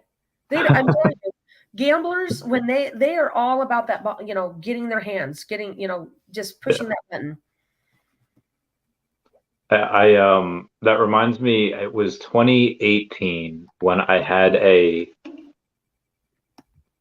I was out of the military at this point, but I still had friends in New Jersey and I would still go there and visit. And I still had my ID card. I could go on base. I could go to the gym and, they had to evacuate. I forget what reason. I think it was just like a gas leak or whatever, but they had to evacuate. And the 2 girls at the front desk, that they're just like, no one was listening to them. And she's like, okay, well, we might have to call security forces. And I was like, okay, well, then the other girl was like, okay, you know what's going to happen if we have to tell our commander that we couldn't handle this and we had to get security forces involved and blah, blah, blah. And I was like, okay. And this happened to be with my friend Cutco. And I was like, oh, I'll help.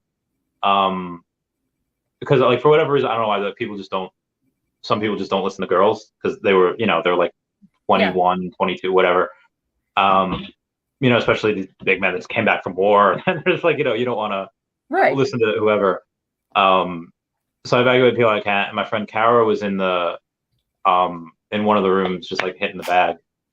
And she's very blunt. So she gets on like the intercom and she starts like cursing up a storm and she was on her way out. She was like, I don't know if she was on terminal leave yet, but she like gave 0 hex about any and everything. Have you ever had to go on the places like intercom, or have you ever had to like yell at somebody? Have you ever like get rough with someone? Of course. There was one instance where I'm going to the break room and I'm talking to a customer and one of our high rollers comes by and he starts talking and this other gentleman starts picking a fight with him. And literally they're like butting heads and I literally had to step in between them. And these guys are bigger than me. I'm only 5'5". They're probably, 5'10" to 6 feet, Is that part of your job description? It is not, but I knew the whale. Yeah. I knew he wasn't going to let anything happen to me. I've known him for 2 years, so I Okay. know him. But for this other guy, I have no idea who he is, and I'm not going to allow a whale to get barred because he hit this other guy. So it's kind of like bottom line. He brings a lot of action to the casino. That's the most aggressive I've ever been. Is that time I had got in between them and said, "Come on, this is enough." And then the gentleman, the whale, I got him to leave, and then once he left, then I just went to the break room. But there's other times, I have, the other day, there's certain areas where you can smoke, you can't smoke. And this lady didn't want to listen, is like, and she's yelling at me. I was like, it's not my, that's the rules. I don't know what to tell you. Or last night, this gentleman, he, no phones, there's no cell phones at the table. I hate that rule. I hate that rule so much.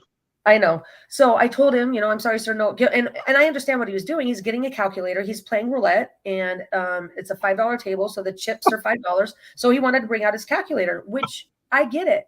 You want to figure out that we paid you right. I understand. Still can't do it at the table. And I had to tell him. How much did he bet?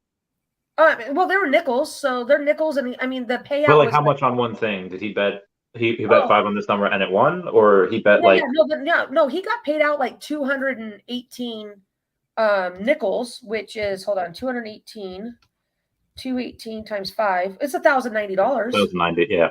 Fuck that. You beat me by 1 second. Right. Sorry.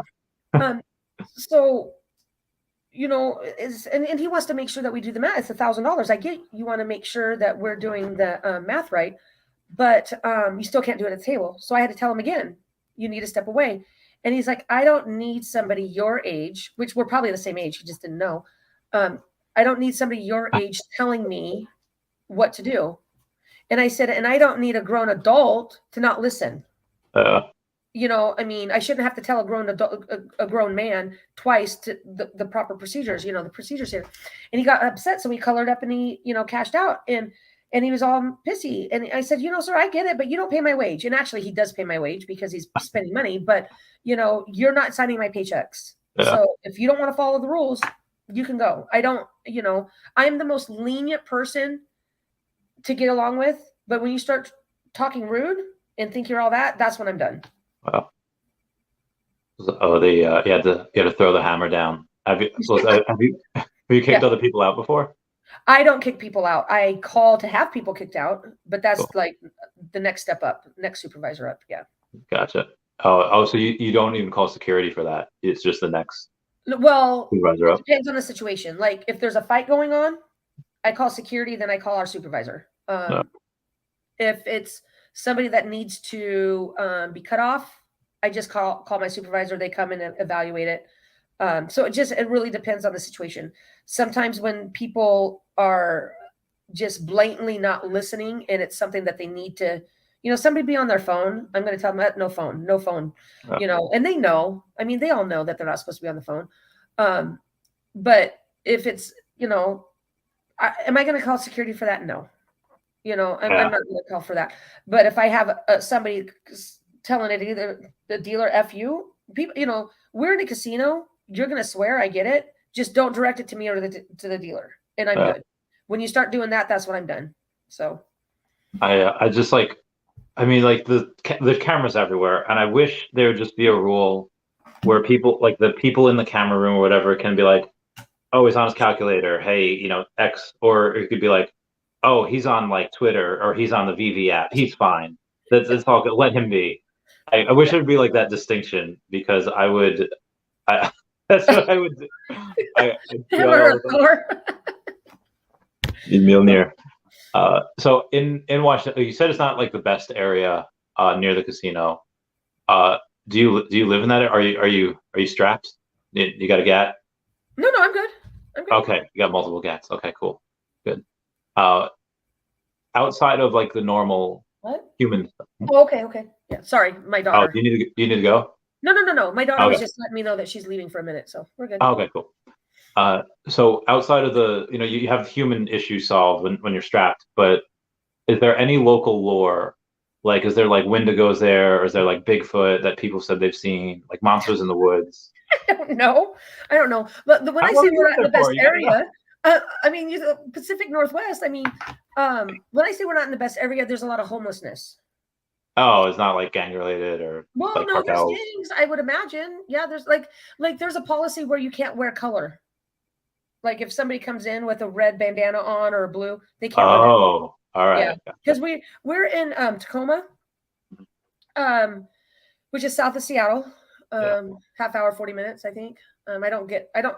I prefer not to drive in the city. It's not. I drive to work and come home. But there's Hilltop area in Tacoma used to be really bad. Years ago, used to be a lot of gang violence. Not as bad as anymore. Did that gentrification kick in, and then the violence moved to another area? Yeah, I'm not sure because I don't live in that area, so I prefer more rural areas, safer areas. Even though I probably will be moving up there in the next month or two, closer to work. Okay. Yeah, but found a really good deal on house, so can't really beat Cool. beat it. But it's just, I mean, people come in, and I mean, I'm pretty naive, I guess, when it comes to that. I don't know if they're gang related, but people that can't pull up their pants drive me nuts. Put on the damn belt. I don't want to see your boxers. That's so inefficient. Like I feel like, and obviously if you're, you're trying to have a weapon, it's a little different. But I feel like it's relatively easy, but not. It's. I'm trying to think of the words for this. Have you ever gone like worldstarhiphop.com? No, I don't even know what that is. So it's like a video site where any two people that are like fighting, someone will record it and be like World Star. And all of the fights I've never seen a video on World Star or like on YouTube or wherever where people know how to fight. It's just people that are either big or maybe not, and it's so strange to me that people that don't know how to fight are always, that's like their first option that they go to, and especially when you can't wear your pants in the right way. Like, how are you going to move like your legs? How are you going to like it? That was always so strange to me. I never got that. I agree. I agree. I don't get it. I would much rather talk my way out of something than throw punches. Mm-hmm. Yeah. I mean, if pushing the show, I'd be fine with either. But yeah, it's usually. I mean, it's I don't know. Like as when you get older, you realize it's not worth it. It's like, okay, best case scenario is the person that you beat up doesn't press charges. Like best case scenario. Absolutely. That's not worth it. But so you're moving up there. When OMI takes off, where are you going to stay there? Just buy a bigger house? I imagine you're not going to continue working. Well, I like money, so it just depends. I like to buy stuff, I guess, but financial freedom would be nice. No, I would not buy. So a friend of mine has multiple rental properties, and they're willing to give us a good deal on this house. So me and my daughter will move in. I'll help them. I'll just rent a room, whatever. I own a home. But I have renters and they pay my mortgage. So, nice. And, if I can rent a room for less than my mortgage, financially it just makes sense. Yeah. But no, when OMI takes off, I've joked around with my boss telling him that, I'll work part-time just so I can keep my healthcare, Okay. That kind of thing. Work 3 months, take a month off kind of thing. That's cool. I'm open, but again, I don't want to be working when OMI does its thing and I'm good that way. I want to travel and I want to see the world. So if I have, I don't mind working. I'm not going to be a lazy bum, I don't need a bigger house. I think I would want a condo. I don't want to have to take care of a lawn anymore. Yeah, I would not do that as well. Hey, what's up, JH? Shout out from Elmont. All right. So he's got a question for you. What do you think is the greatest invention of all time? Whether it be the telephone, internet, blockchain, AI. Oh my gosh. Rocket science. What do you think? Oh, the greatest of all time. I mean, I like the light bulb. I like to be able to see things. Electricity is really cool. Yeah, Electricity, cars. I like cars. I like to be able to get from point A to point B. that's true. Electricity is really that's wild. Could you imagine if we have no power? If it was back in the day when there was no electricity? This is what I don't get. Like, okay, so I get it when white people say I would rather live in like the 60s or the 20s, I get that because you could still have this relative, not even the same lifestyle. I mean, No, no because there's no internet. internet back then. I know. There's like No cell air, phones. We air wouldn't conditioning wasn't common. Like summers are probably brutal. But like I get like living in those eras. Like what was LSD really like in the 60s? Like seeing the Beatles in concert, seeing the Clash in concert. Like, oh my God, the Beatles at Shea Stadium must have been wild AF. Oh yeah. So I get it. Roaring 20s. People doing like, but yeah, like when you think back on it, and again, just as a minority, and you're just not treated well 70 years ago. Yeah. But even as someone that's even a woman. Yeah, that's also true. Yeah. But yeah, when people say that, I can't help think like this is the greatest time I think to ever be alive because of all the technology that's around. It's so I don't know. I feel soft though. I feel I'm a little chilly. Let me raise the temperature 2 degrees. Like, I feel like such a bitch. I feel like such a little girl. It's like, too chilly. Like put an extra. Get in my car and have my butt warmers on every time.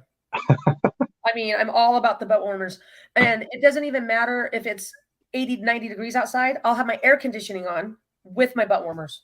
I love. I swear to God, I love. That doesn't make sense. Because I like my ass warm. I guess my butt, my feet, and my butt always cold. Do you have poor circulation in your butt and your feet? I don't know. Well, it would make. Yeah, I mean, it would make sense. Feet, always feet and my. Do you always wear like double socks? No. And I hate sleeping with my. It doesn't matter how cold my feet are. I cannot sleep with socks on. Really? Yeah, I don't like it. I need to breathe. I always sleep with socks on. Oh yeah, no. It just helps my leg muscles work. And it's not even like the short socks. They're the long socks. Oh yeah, see, no, I wear ankle socks. No. Oh, I feel. I don't know. It helps muscles recover. It helps. I don't know. Your socks remind me of a porn video. Those videos wearing those socks. Oh God, who was it the other day? Maybe it was on the New Year's stream. We were talking about how I needed like a sex scandal. I needed yes. Yep. And they got Wendy in there and Brittany. Veve we were talking. Yep. We did. There was no. Yeah, for anyone that's listening, we were just talking about it. There was nothing had ever happened.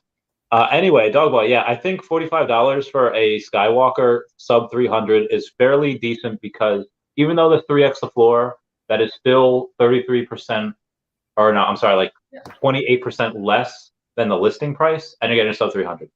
Just how swiftly I moved the subject. Oh yeah, no, I got sub 300 on that too. Oh, nice. I do not wear Ben Davis. Not sure who that is. Another question for you: how many times a month do you think somebody gets kicked out for counting cards? They don't get kicked out.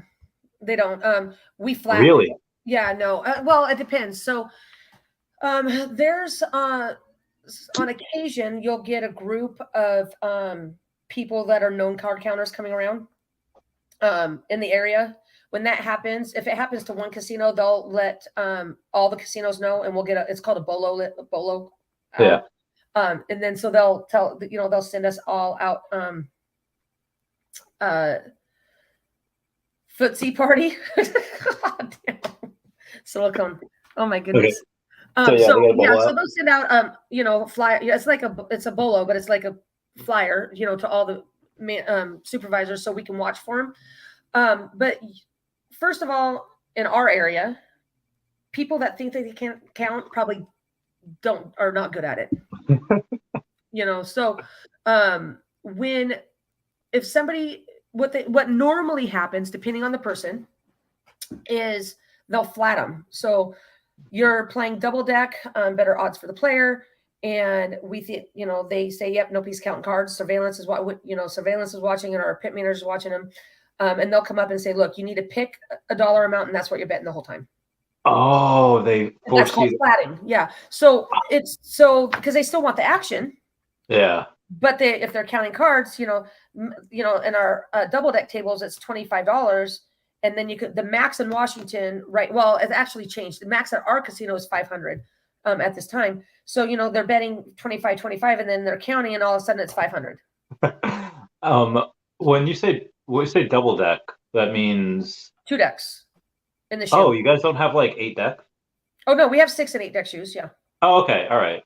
But usually, most people like double deck. It's a higher limit game. I guess. I mean, well, at that point, you could just count literally every card in the deck. Well, except for we cut it in half, so you're only getting 1 deck to play with. Okay. I mean, yeah, that I don't know why that. So Brittany would tell you that, I was doing it on the cruise, and it's on cruises, pit bosses don't care because they're all far. Everyone's having a good time. Right. So it's really easy to do on cruises. So I love them so much. And like it was like $5 tables, and I go from $5 a hand, $50 a hand. It's like, oh, this is a good but time. that's not even. What's the table max on the table? I think the max was $250, so it wasn't like a high. It wasn't a high thing. But what they did have though was like a bust bonus, where yeah. So you could and that's like that is and when like you're betting that, the house really likes you. Yeah. Because I bet like $50 a hand, whatever, when the count was high, and then the deal is showing like anywhere from like a 2 to a 6. I don't care. Bust bonus, when that count is super high, and usually every now and then they'd heck you, as it happens, but I would say 75% of the time when I would bet that bust bonus hit. So you essentially get paid twice on your bet. You get paid on the hand, and then you get paid on the bust bonus. Right. So that was like the bread and butter all week. Like that was some good. You time. were playing the bust bonus. Yeah, because when the count's like 18 and they're showing like a 6, it's like Right. Yeah, and theoretically, whenever you have a game that has a side bet like that, it's a house bet. They want you to play that. Yeah. Silicone's asking about the payout on double deck. Oh yeah. It's the same. It's not 6-5. It's 3-2. So if you're betting 50, you're going to get 75. And at our casino, once you split, you can double, and you can split multiple times, except for aces. Aces you can only split once, and you only get one card per hand on aces. But it's not 6-5 like on the strip right now. They're unless you're playing a higher limit, for our double deck it's 25. All of our tables are $25 minimum, except for one is a $50 minimum. And it pays like the 3-2, and then you can split. I mean, you can split up to 4 times, so you can have 4 hands. So you had answered this before. When you have erratic betting, when you're betting, $10 a hand, $10 a hand, then suddenly it's $175 a hand. Well, so for counting cards, if they're like, for instance, our double deck, there's a side bet. It's called the Lucky Stiff. People love that bet, even though what's that one? I don't think I've seen that one. So if you have a hard 12 through 16 and you beat the dealer, you get 5-1 on that bet. So if you're betting a quarter, you get 125. So like for me, that's amazing. Yeah, but it's still a horrible bet. I mean, it's just dumb. It's dumb. And then if you have pocket 6s, 7s, or 8, you get 10-1. Oh, on that game. So that's amazing. So most people, when they're playing like that bet. I mean, I don't play it, but most people do. So if you have somebody coming in, just some of the signs, they're coming in and they're not betting the side bet, or they have a beer and they've been nursing it for 3 hours because they're trying to blend in. Yeah. Drinking, have a good time, but they've only had one, and literally it's like 3/4, halfway full still, and they've had it for 3 hours. And then the variation of their bets. Yeah, that's a big one. I remember on the it was like '05 maybe. I got on a cruise. A bunch of my friends went on a cruise, and their families went on. So my family, which tried to play keeping up with the Joneses, like, oh, we'll go on this same cruise.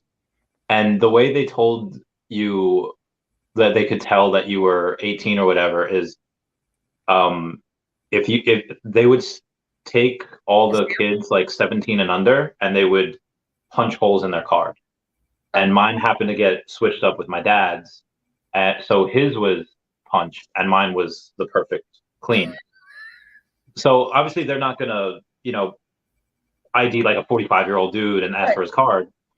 And so I would give them, and I guess this is when I learned how to count. I gave them my my card, and they're like, oh, okay, cool. I should throw in the card. You're 18.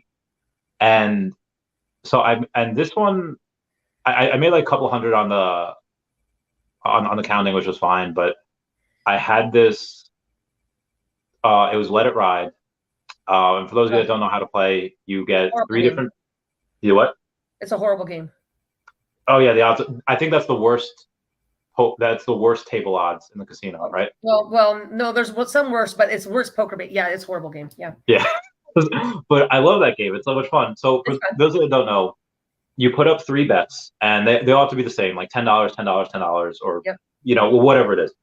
And you get 3 cards. Everyone at the table gets 3 cards, and then the dealer gets 2 cards.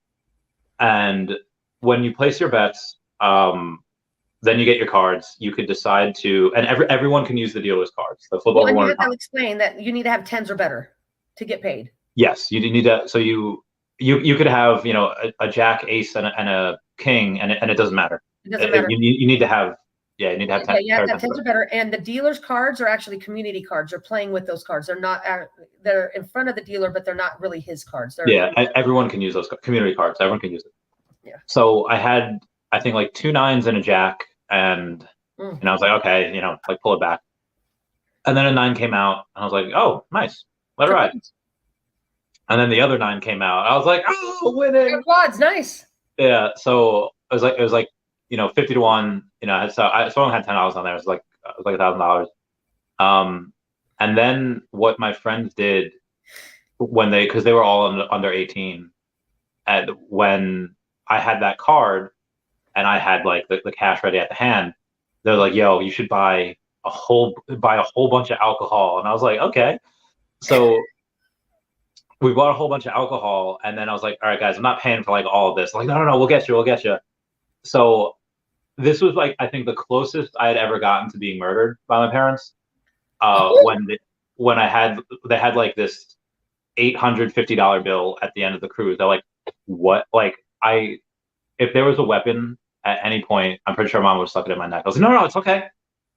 Got it all right here. That was a good time. That was a really fun time. Needless to say, that was the end of like family vacations, because they didn't trust me at all after that. Oh, look at Silicone. Silicone's saying that war is the worst. Oh God, I missed all these. Okay. The big wheel. The big wheel is, right? They what? The big wheel. Who's the big wheel?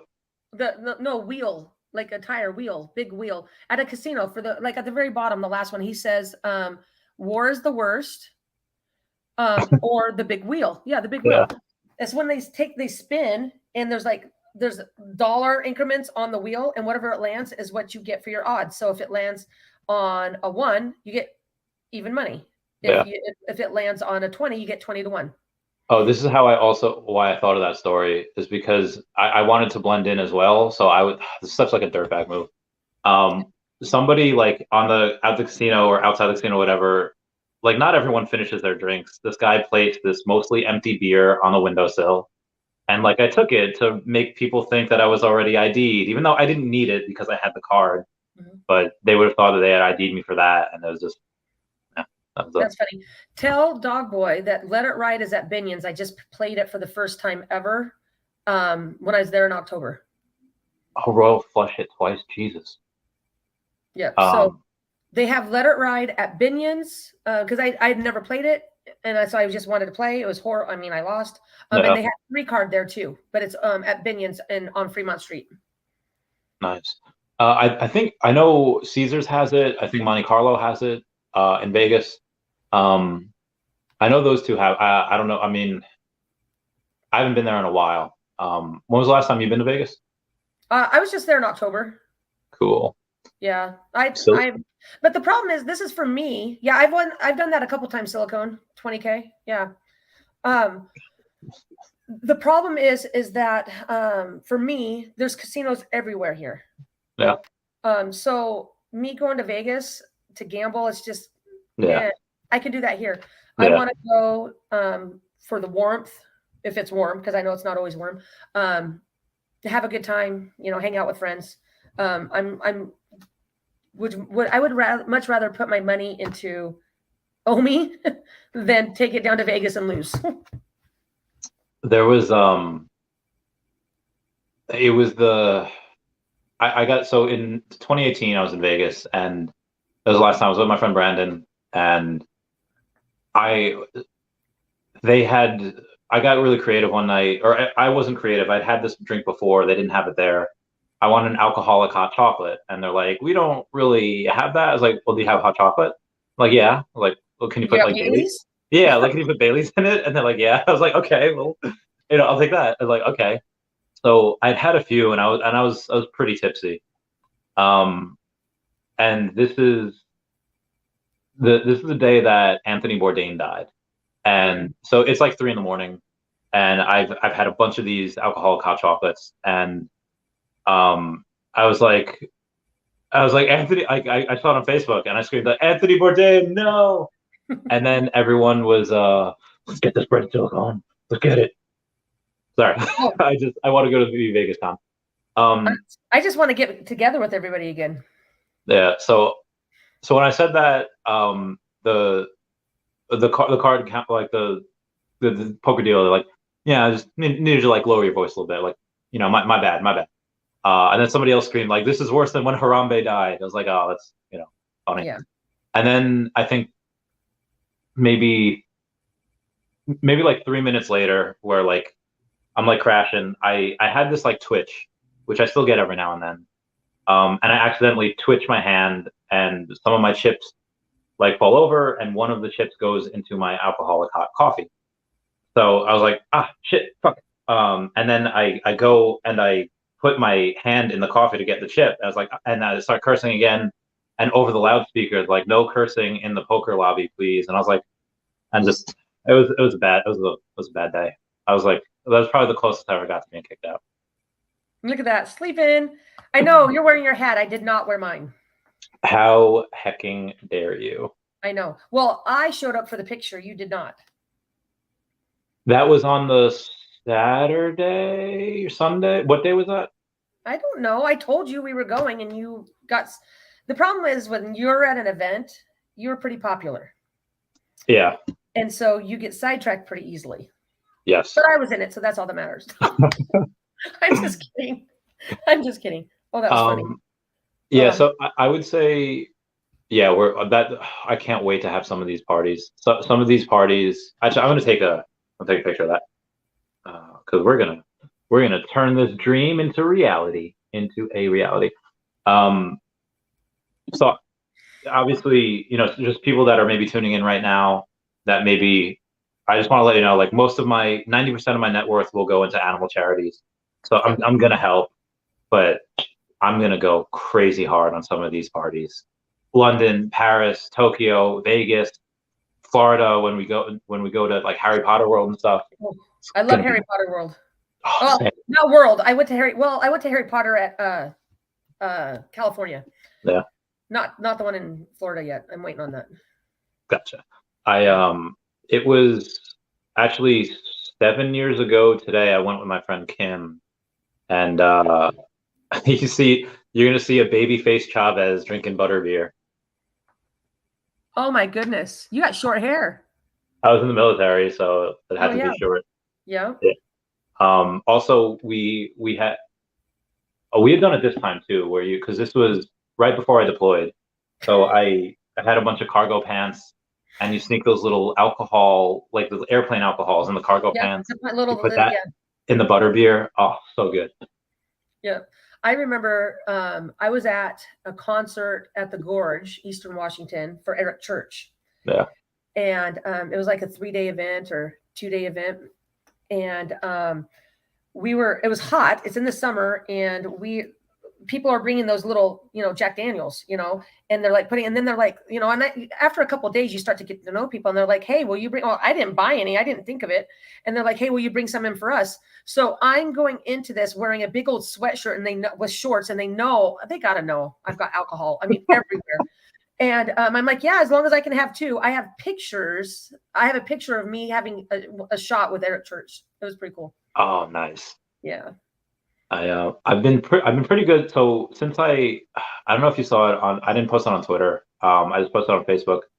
And I hope they don't conflict with each other. But I got I don't know if I could say who it's from, but I got another offer to be in another movie, and so I really want to go and really get in shape. So I've been really trying to go hard at the gym. The diet's okay. I'm still very chunky, but the strength is coming back, the muscle's coming back. But I haven't drank in like a month. So so I'm trying to. I don't know when the bender's coming. I'm going to Ohio in a few days, so I have a bunch of friends there, so I have a few beers there. But what is your drink of choice when you go? I drink Bacardi. So like if I'm at home, I'll drink Bacardi and cream soda. But if I'm out and about, you can't get the cream soda out. So I'll drink Bacardi and Coke. Now if I want to feel it right away, I just drink shot of Jaeger. Jaeger bombs. Oh, I don't even drink the energy drink. I mean, I'm high strung enough as it is. I don't need that. I don't like the taste of energy drinks. So no, I just drink it straight. A few weeks ago, probably 3 weeks ago, I had gone and played some poker and won a little bit, and people were buying rounds, so I had a couple drinks. Well, then on the other side of the casino, so there's a poker room, and then on the other side is the table games pit and stuff. I go into there, and there's like 8 people I work with in there. And I don't go out very often because I work a lot and I've got my grandkids I want to spend time with. So they're all like buying me all these shots. I'm like, you guys, thank God I had a ride home because there is no way I was driving that night. I'm like, yeah. And so social drink on occasion, I want to have a drink when I get home. But not very often. No. So I love it. Like that's my, like you heard before, it made me take a deep look at myself when you said like, oh, I want to be hanging around smart people because if I'm, if you're at a casino, you're with people that just kind of want to get drunk and, and I was like, oh, if that ain't me. I'm not saying all people at casinos are dumb because they're not, some people just come out and want to have a good time. I mean, I met a gentleman there a couple of weeks ago and he's a captain in the Army. He's 29 years old and he's got 3 I've met a bunch of dumb captains. I'm just throwing that out there. Oh, yeah, but no, and I understand that, but he's got 2 engineering degrees. Okay, so he's a smart cookie. Yeah, no, he's pretty smart. Graduated from West Point. So, I mean, unless he's just talking smoke in my ass, which he could be, not everybody tells the truth, but why would he lie about that? I don't know. So not everybody's in there. I mean, and some people feel that they do it for a living. They come in and they gamble and, but I'm sorry, when I'm in 10K and I'm not winning a hand, I call that not making a living. Mm-hmm. So, yeah. Good point. Good point. But yeah, I'm just like that. That's my weakness is alcohol and food. I love good food. Yeah. So you mentioned before that you're about to get into a workout regimen. Silicone wants me to go vegan with them. I can't do that. That's really weird. I could, yeah, that I can't do that. But I am open to a bunch of new diets. What is your and what are you getting like in shape for? Is it like I just want to look good in a bikini, or I want to, longevity, or I want to feel better. The older you get, the harder it is to get in shape. I have never worked out in my life. PE. Really? Yeah, never. Nope. Like you never like lifted a weight or like squatted or like. I mean, when I was young, like in high school, yeah, but no, Yeah. never did any workout stuff. Just wasn't. I mean, I ran on a treadmill, but that's not working out. So I have a friend who has a gym membership. She's I don't know, some black card thing, and we're gonna start working out together. Yeah. So for me, I want to get healthy. I don't get me wrong. I mean, I don't drink a lot of caffeine. I don't drink caffeine unless I'm having Okay. alcoholic beverage. I drink a lot of water, some milk, but I'm all about the water. Try to eat as healthy as possible, but I like good food. So I just want to, I'm going to Australia. I want to look good. I got those love handles, I mean, come on. OMI Pad is talking about me where he's like, he ain't heavy. He's my brother. Like it's because I'm pretty chunky now. Shut up. But so what you said you love food. Is food your biggest weakness? Is that your kryptonite? Yeah, I do. I like good food. Like when I go to Vegas, my big thing is that I go to a nice restaurant. I want to eat good food. Steak. Yeah. Oh God, steak, lobster mac and cheese. That is, yeah. I went pre-COVID. I went down to play at the World Series, and I went down with a group of like 20 people, and I was there for a week because I'm playing two events, and when you're there and you're going with the intention of playing poker tournaments at the World Series, your goal is to get to the final table. Yeah. So and the way that the tournaments I was playing, it was like 1 and then 3 days, and then because they're all 3-day events, and then the next one would start. So I wanted to go eat at a nice restaurant the first night, and not one person wanted to go with me. Not one. They all just they just all wanted to get on that table. So I went to Hell's Kitchen by myself and had beef Wellington, scallops. They weren't the greatest. I would have much rather had risotto. I think they if it was on like Hell's Kitchen, he would have thrown them back. I mean, they weren't cooked evenly at all. But the beef Wellington was absolutely amazing. Yeah. So. There's 3 really, really good steakhouses that I think are cut above everything else. One is Teller's in Long Island. That's probably my favorite. Then there's one in the meat packing industry. I think it's called STK in New York. There's a couple of them around there. And then the other one is somewhere in Minnesota. I was there for VCon in April of last year or May or something like that. But where's the best restaurant or restaurants you've ever been, and for what dishes specifically? Oh, like in our area? Ever around the world? Probably the best, besides the Hell's Kitchen that was pretty good, was the Met in Seattle. It's okay. It's like a 4 or 5 star restaurant, and I had a filet. I like filet mignons or ribeyes. I like ribeyes. I love meat. This is why I couldn't do vegan silicone. I love meat, and I've tried vegetarianism before because I love animals, and I'm just in a fog. And I've tried every single diet, high fat, low carb, like high protein, I've tried every single combination with the vet, and I'm not as efficient. My performance goes down in every sense. Yeah, and I like Silicon and I were talking about the vegan thing, and I mean, I really like my meat. Beef. I love beef. I lived on a farm for 15 years, so it's hard for me to. Where? In where I'm from. Yeah, just right down the road from where I'm living right now. And we raised hogs, pigs, and we had sheep. And my youngest, who owns his business now, he raised meat rabbits. He had customers that would buy rabbit meat. And so I'm very particular. Like when I'm out at a restaurant, I'll never order pork at a restaurant. Why? Because it doesn't taste the same. Freshly grown.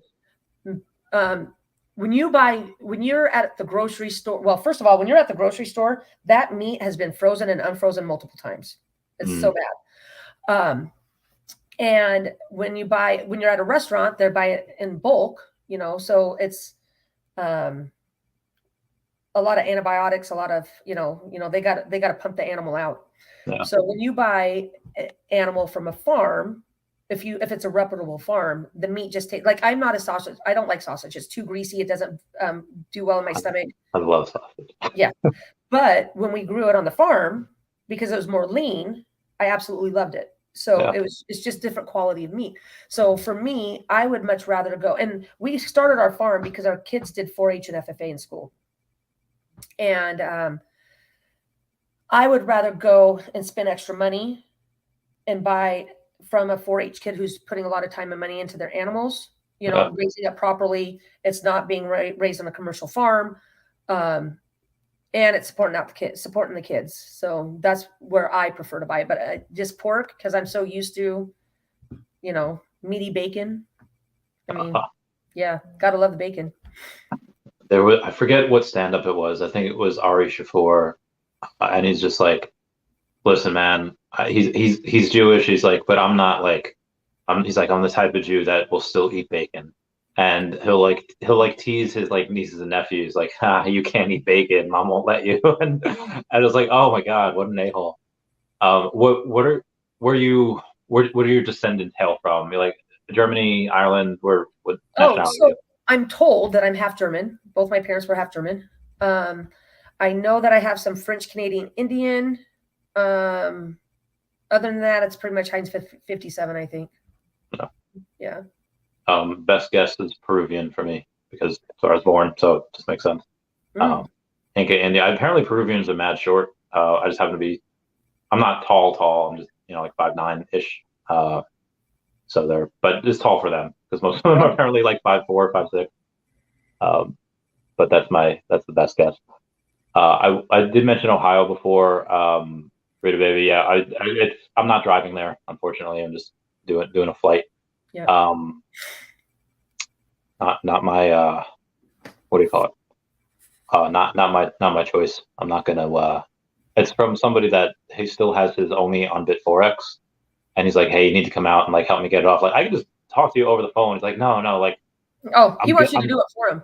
Yeah, he's like, I'm gonna mess it up. I was like, okay, and he has a private jet, which is really dope. So we're leaving out of Teterboro, New Jersey on Tuesday, so that'll be really fun. I've never flown on a private jet before. I'm pretty excited. Take pictures.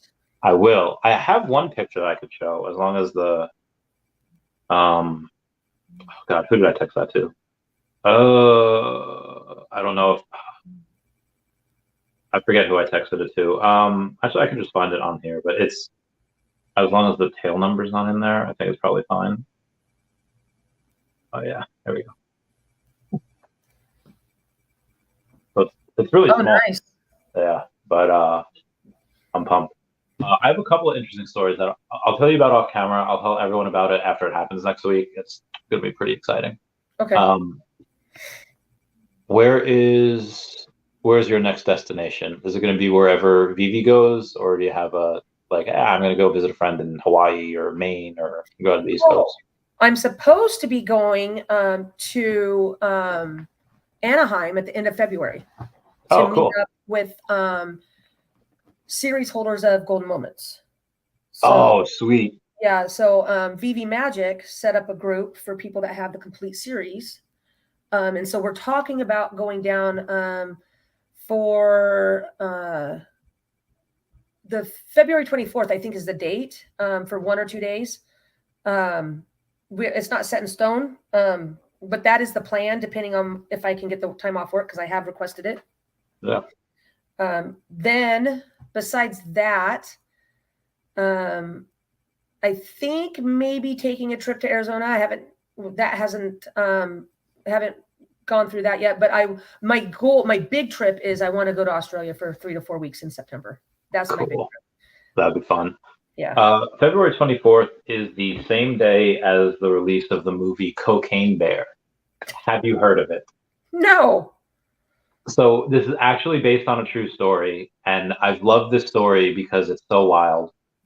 Back when Clinton was governor of Arkansas, there was some government job that went bad, and some government agency, I don't know which one, was running drugs, and the drugs fell from the I don't know how many kilos of coke fell from the sky onto the forest floor somewhere in Arkansas, and a black bear falls upon this thing of coke, eats it, and just becomes a monster for like 12 minutes before his heart explodes.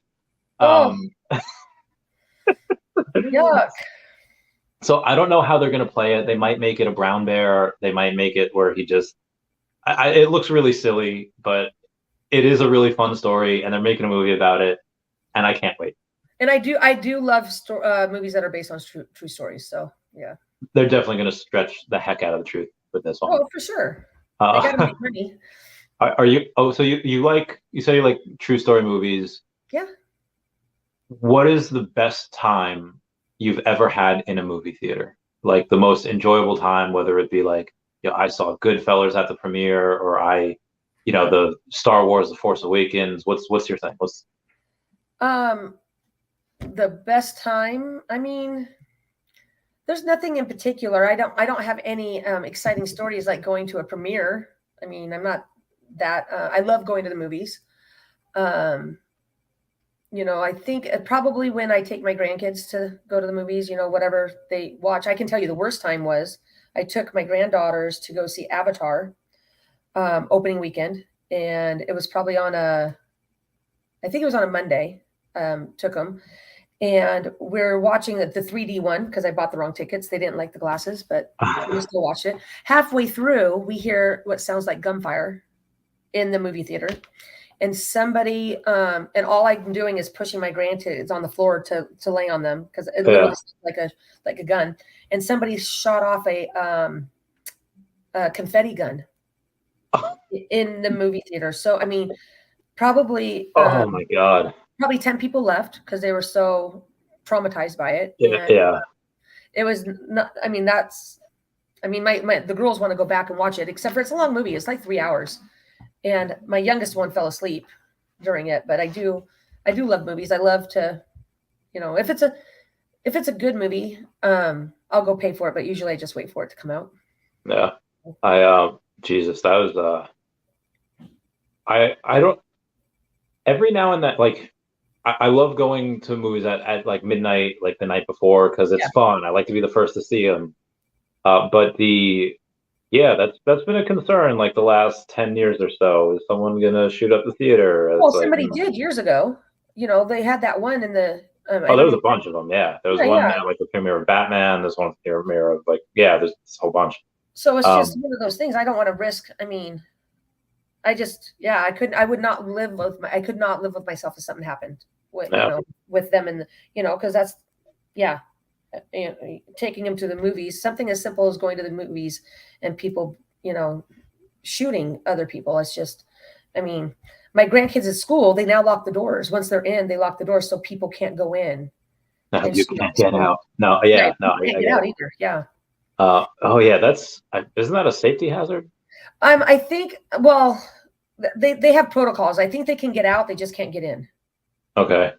Yeah. All right. They have to have like codes and stuff. The teachers and stuff have to have the codes, but they have metal detectors. I mean, schools are having metal detectors. I mean, it was common up in Tacoma because of that area is not the best. But when you live in a rural area, I mean, the town that I lived in for 20 years, literally no stoplights, not even a bar. In the town that I lived 20, very rural area. So when they're starting to have concerns, it's an issue. Yeah. And I'm not saying that I mean, I have my concealed weapons permit. I mean, I haven't shot a gun since high school, but I don't want that right taken away from me. So I don't think that the rights should, but something needs to happen to protect our kids. So in Washington, how I don't really know the state well at all. How liberal versus conservative are they? How are they with guns? How are they with weed? How are they with everything? Well, weed is legal. Nice. It is legal. But it's a Democratic state. Okay. Yeah, so it's basically one half of the state. So we have the mountains that come through. So the side on the left of the mountains is blue. The side on the right is red. Okay. The problem is the side on the blue is all metropolitan area. Lots of people. So they vote all the correct. But at least they're middle of the road enough to be able to hand out concealed carry permits. Oh yeah, yeah. Okay. No, absolutely. They're not going to say that you can't. I mean, that's my right as an American. I mean, and when people, sometimes things will start people will start talking about taking rights away and stuff. That's why I went and got mine, because I don't own a gun. I don't think I need one at this particular moment in my life. But if I want to get one, I want to have that right. Oh yeah, you gotta always stay strapped. You gotta you gotta always. I remember in 2021. Was it last, or maybe it was last year? I forget which year it was. I got like death threats, and I was like, okay, like you say, how much? Like they wanted me to like pay them a certain amount of money, or they were gonna like they said they were gonna like dox like where I live, and then they were gonna go and I just said they were gonna like shoot me. I was like, all right, come, and I was like, okay, well if people find out where I live, like it was whatever. So as soon as I got that, I immediately went to New Jersey, grabbed like 300 pounds of weapons, and it was just like, because that's all my stuff. Right. What was in a storage unit, and I was like, all right, come on, and like nothing ever happened for it, nothing ever came. But I don't know, I'm always like the worst case scenario thinker, and I feel like you should always have some of that just in case. But that's just me though. Well, I believe that before I own a gun, I need to learn how to shoot a gun. That's a good point. Yeah. So until I can go and learn and to go to the range and start doing that, and which is very common out here. I mean, people go hunting, and I mean, hunting is very, very common. But I need to get some practice in before I just go out and buy a gun. I was going through TikTok before. Do you ever go on TikTok? You ever? No. So much fun. It's just endless supply of fun. There's a video that someone was just reading quote like on Reddit, and they was reading all the answers. They're saying, what would happen if some country or conglomerate of countries tried to invade the US? And all the responses were pretty wild. They were like, listen, like Texas could solo Mexico by themselves if they wanted. And somebody mentioned that in Wisconsin, I think it was, they have like 4 million hunting licenses they give away each year. Oh, wow. And so it's like, there's 4 million people right there that's armed and know how to shoot that are just, because I think some states have like a really bad like deer problem where like the deer just overrun everything. They just boink and they multiply and they start hitting cars or cars hit them, but it's dangerous. So they got to go like call the population, and yeah, like some states like overrun. It's wild. Try to curb it. But yeah, it's a good time. Not for the deer, but for the but it's good to eat. Yeah, I've tried hunting, and I don't want to say I'm not very good at it. It's just I don't really enjoy the cold. No, it's just not having a good time for me. Just sitting out there for like 6 hours in the cold, and it's raining. It's like, it's funny because my daughter and my youngest granddaughter, they love hunting. And Bentley, who you all met, she would much rather be with me working on her showroom.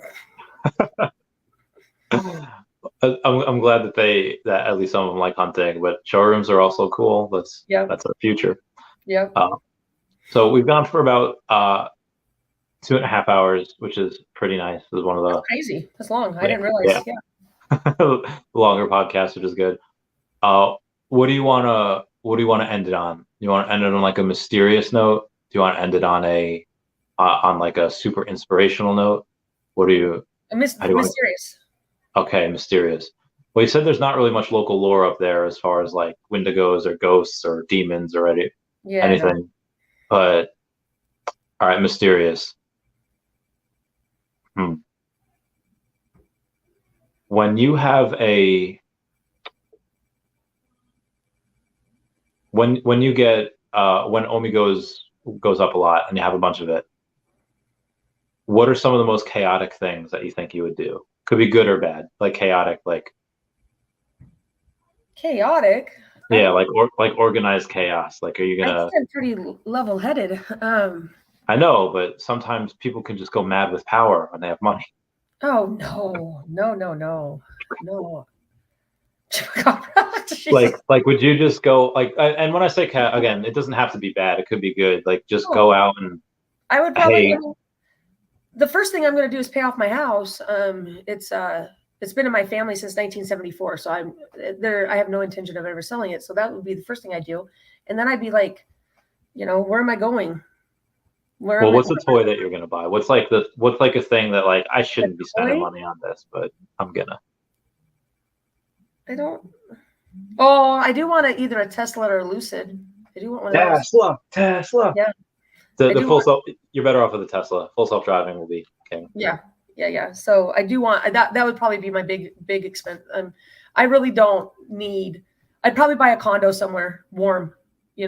I've got to decide when OMI does what I believe it can do, and I don't have to work. I want to go somewhere warm. Coldness. I'm over the coldness, but I hear Florida is pretty muggy. There's in the summer. Yeah. So I don't know. I have a friend that flies down. They go down to Mexico. Hire a little person to be my man. Might get it. So would you get like a bunker for when AI takes over? Honestly, I've never thought of it. Have you tried ChatGPT? No. Oh, it's so cool. So it's an open AI source, and it takes a lot of human history. It takes the corpus of most of like the English or whatever language. Yeah. And you could ask it a question. It's kind of like Google. You ask it a question, but it can get very, very specific and very, very complicated. Like the other day, I had asked it to make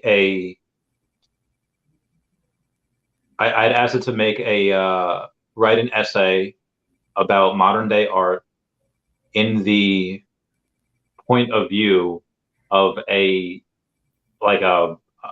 gallery owner, and it did it in like 6 seconds. And you can have it do insane things. Like you could have it go and say, "Hey, write me computer code for this," and it can code. It can do these most amazing things. It's smarter and more efficient than most humans on the planet right now, and it's in its early stages. So that kind of scares me. That's like when you say you fear like that, I fear AI, because things can definitely change once that happens. Absolutely, our whole way of life. So that's the mysterious part. AI, our bunker. Don't say where you'd have the bunker, because you don't want people to bombard it. But I'm gonna come hang out with you. What are you talking about? I don't. You're gonna be on like a BB island. Yeah, I guess I could have I guess at that point I'd be able to pay for a very large bunker. It'd be like a fallout shelter. It'd be fun. It's very addicting. All right, so I'll have you hang on off camera for a bit, and we'll talk about what I was talking about before. Sure. All right. Any last words? It was awesome. Last words for everyone? Bye-bye, Dashi. All right. Bye, guys. Thanks for all super chats, everyone.